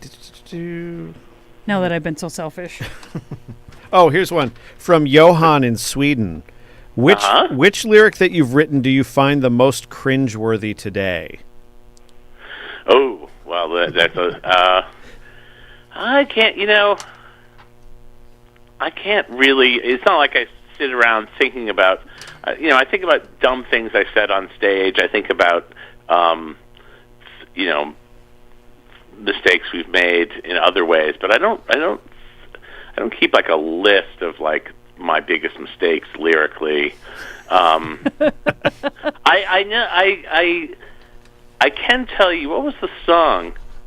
Oh, I found an entirely alternate set of lyrics to the song "Piece of Dirt" that were actually really good. And what had happened is I wrote the song, wrote the lyrics down, and then proceeded to shuffle them into a notebook somewhere, and then I couldn't find them again, and I didn't have them memorized. So I had the melody of the song like on the instrumental of a tape, just me like humming into the thing, but I didn't have the words, and then I just sort of had to reconstruct it. And the thing that's sort of infuriating is that the words, the original words I wrote were like much more interesting, I thought, and kind of had like this interesting, clever thing about them. But there's no like rewriting. But you can't write "piece of dirt" too. Still dirtin'? Yeah, right. even dirtier. I don't know. I think you could. I think people would love to hear something like that, even if it's a Dial-A-Song song or a B-side. Yeah, I suppose. I don't know. I mean, also, like, I'd have to find that thing again. But that's happened to me a couple of times. Also, like, there's what was that other song? There's a full-length version of "With the Dark" somewhere of the intro song on "With the Dark," which has like multiple verses. That's actually kind of a good effort, but that got chopped up when we edited the song together with a bunch of other things and turned it into like a collage piece. But there is like a ballad version of "With the Dark" that's kind of a nice thing that I should probably dust off, or at least see if I can reconstruct what the pieces are. But it's got a nice second verse that's sort of heartbreaking. So there's going to be some fun stuff for us to find when you donate all of your papers and everything to a museum like Dylan did. That Dylan thing sounded. Well, what was interesting, I have spent the entire day just archiving stuff today. Oh, wow. I'm, like, moving stuff over from one computer to another, so I'm, like, basically I've been in, like, neck deep in this kind of archival hell. And, but I was thinking about that Bob Dylan thing, like, what was impressive to me is that he archived everything. Yeah. Mm-hmm. He actually, like if somebody told me that he didn't archive anything, I would believe that sooner than thinking. I don't think of him as like some kind of completist hoarder. Like he basically, it sounds like he lives like, like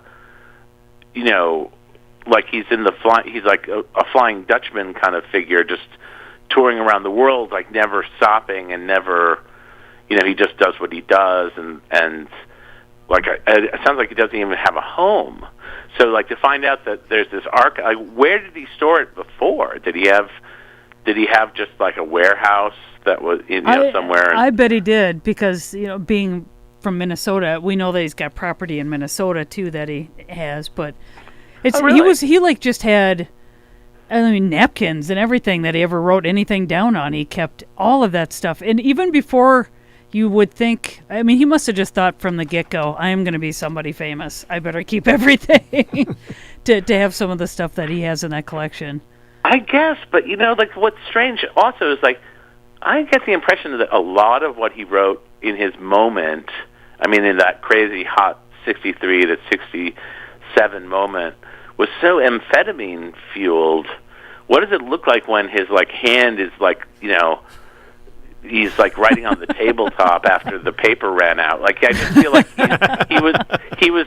There's so many crazy stories of like him with like the Beatles, and he's just like writing a song spontaneously, and they're like, "What?" Like he's. I don't know. I guess the thing about that whole like speed fueled idea is like, how do you even tell what's good or bad or what's real or I a couple of years ago I bought his book Tarantula, which is ostensibly a novel. But it is, it really just seems like, if you just force-fed somebody like 8 Adderall and made them sit at a manual typewriter for 4 days, it's kind of horrifying. And the weirdest thing is that when you read the very last page of the book, it makes no sense at all. Like it doesn't. It's not tying up any loose ends. It opens up as many questions as it answers. It's such a strange document of his psychedelic haze. But you got to love the guy. I mean, he was a fantastic visionary songwriter and certainly did a million great things. When I listen to Bob Dylan, I find him incredibly inspiring. It's very lucid, but his process seems terrifying to me. Well, Chantel, do you want to ask a question? I have one from Kim in Owl's Head, I believe. All right. Maine, yep. What are your graphic design influences? I've always liked your work on the TMBG promos and marketing materials. How much and what sort of input do you have into album art and the like? And do you like to eat oranges when you do graphic design? The oranges thing was a collaboration for the chopping block guys who were did a lot of like web design and graphic design for us right around that same Mint Car period. I went to art school and I studied graphic design, and I worked in graphic design professionally for a bunch of years when the band was starting, and so it's always been like a really active interest of mine. And the truth is, like, my role in They Might Be Giants is much more of like an art director than an actual graphic designer. I mean, I do some things that are some relatively simple things, but most of the time, like my real influence is just finding the people who are going to do the illustrations or do the animations or do the album covers. Like I've always, there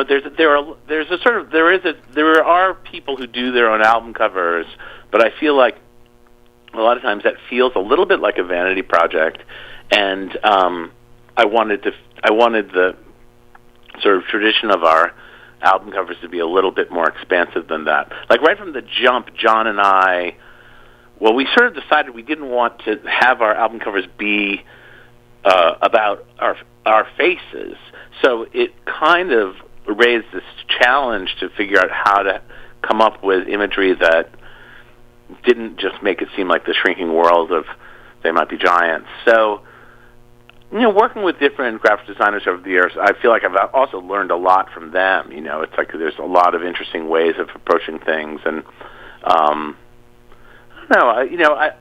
My dad was an architect, was like a modernist architect, so I always grew up with like very sort of severe design choices around me. And if you grow up in that environment, you kind of don't even realize how much, if you grow up in a world of like T-squares and letter-set lettering and stat machines and, all the ephemera of drafting, you don't really realize how much it affects you, but it's like it's always been in my life. So I've never thought about it much at all. It's just kind of part of what being alive is. Well, I saw an Instagram picture recently that you did some lettering on a store. Oh, yeah. And I just do you have like a favorite font that you like or something? Well, that font, that is like very much. I mean, because I was painting a window. A friend of mine is opening a wine shop in Park Slope, called Zula Wines, and they asked me if I would just paint their window, and I was like, of course, it was like an interesting. Great. But the thing is, it's really hard. Like, this is the crazy thing about painting windows is that you can't. I was like, well, I wonder what kind of materials you need to paint a window, and there's this thing called like one shot that is the paint that sign painters use, and but it is literally as it's described on the letter on the label. Like you can't revisit it. You dip it in your brush and just go zoink, and it has to be perfect, and it has to be exactly as you wanted it, and which is the opposite of what I'm capable of. I mean, I barely can fake it. So it's like, I really. If you really look, if you get up close on all the sign painting stuff that I did for them, it's so lumpy. It's really depressing. But from a distance, it looks pretty stylish. I was just riffing on the style of sign painting from the height of the sign painting era, like in the 20s and 30s, where there's a lot of kind of deco-y kind of letters. Like the cover of Lincoln has a similar idea. The font on the cover of Lincoln is this thing where the inside shapes of the font are square, but the outside have rounded edges, and that's a very sort of a real secret signifier of deco style, and that's something that I'm always kind of attracted to. Well, I think there's definitely a They Might Be Giants aesthetic that you guys have created. You can look at one of your albums and know it's They Might Be Giants. Oh, absolutely. Even as varied as they are, and from way back till now. But the thing that's an interesting challenge, and this is, I mean, speaking of talking to designers, I remember long ago, I can't even remember who I was talking to, but somebody made like because the first couple of albums, I was working at Condé Nast for Self magazine as a pace-up person, and which was a really, really sweet job, but it was like also kind of like a hothouse environment. There was 5 or 6 designers all working in the same little area, and somebody made a really bold declaration about not working retro, like not doing retro-styled things overtly, and I have to say it was a real challenge because I'm very attracted to things. Like when you see something that's like conspicuously old-fashioned, like it's really riffing on something from another era, I think there's something very appealing about that. But this was so challenging that it actually stuck with me. And one thing I think the only time we've done an overtly retro cover was for Why Does the Sun Shine, which was sort of riffed on like education, because the song was like a kind of a campy song. It was an educational song, so it had this very over the top kind of like old time 50s teach your kid how to think thing about it. Like it kind of carried that across into the graphic design of the EP. But by and large, we've avoided anything retro. And I was talking to a bunch of kids at SVA a couple of years ago, and I realized that there's this thing about contemporary graphic design, which is that it's sort of, it makes me think about contemporary music as well. There's sort of a notion among young people that everything has been done, but if you can find a really fresh-looking piece of reference material and use that as like your jumping-off point, then you're creating good graphic design, which is really strange to me. Like it's to me like inventing new kinds of graphic design seems entirely possible still, but I don't. I get the feeling like we live in this almost completely backwards looking culture right now with design. Well, I tell you what, we're running out of time because we have to sign off at 6. But do you want to have one more question, Tim? One last question is, what are you reading right now?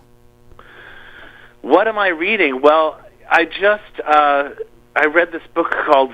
This is such a dumb idea, but I've got a year of work ahead of me, and so I listened to this book called Beatles '66. That's all about like the Beatles' transition from Beatlemania into psychedelic rock. And I've had this strange notion that I want to explore the things that they explored in that moment. And there's some really odd references, like speaking of culture, like they read the play Ubu Roy, which is this really crazy kind of Dadaist play, and so I've just been like looking at that online, looking at performances of that online. It's very, very strange. What are the chances with Linnell reading a book about psychedelic drugs and you reading this? Are we going to have a psychedelic They Might Be Giants album in the near future? That would be good. It would be really good, like as we like enter our like early 60s to like really get into psychedelic drugs. It's like, yeah, those guys really lost their way.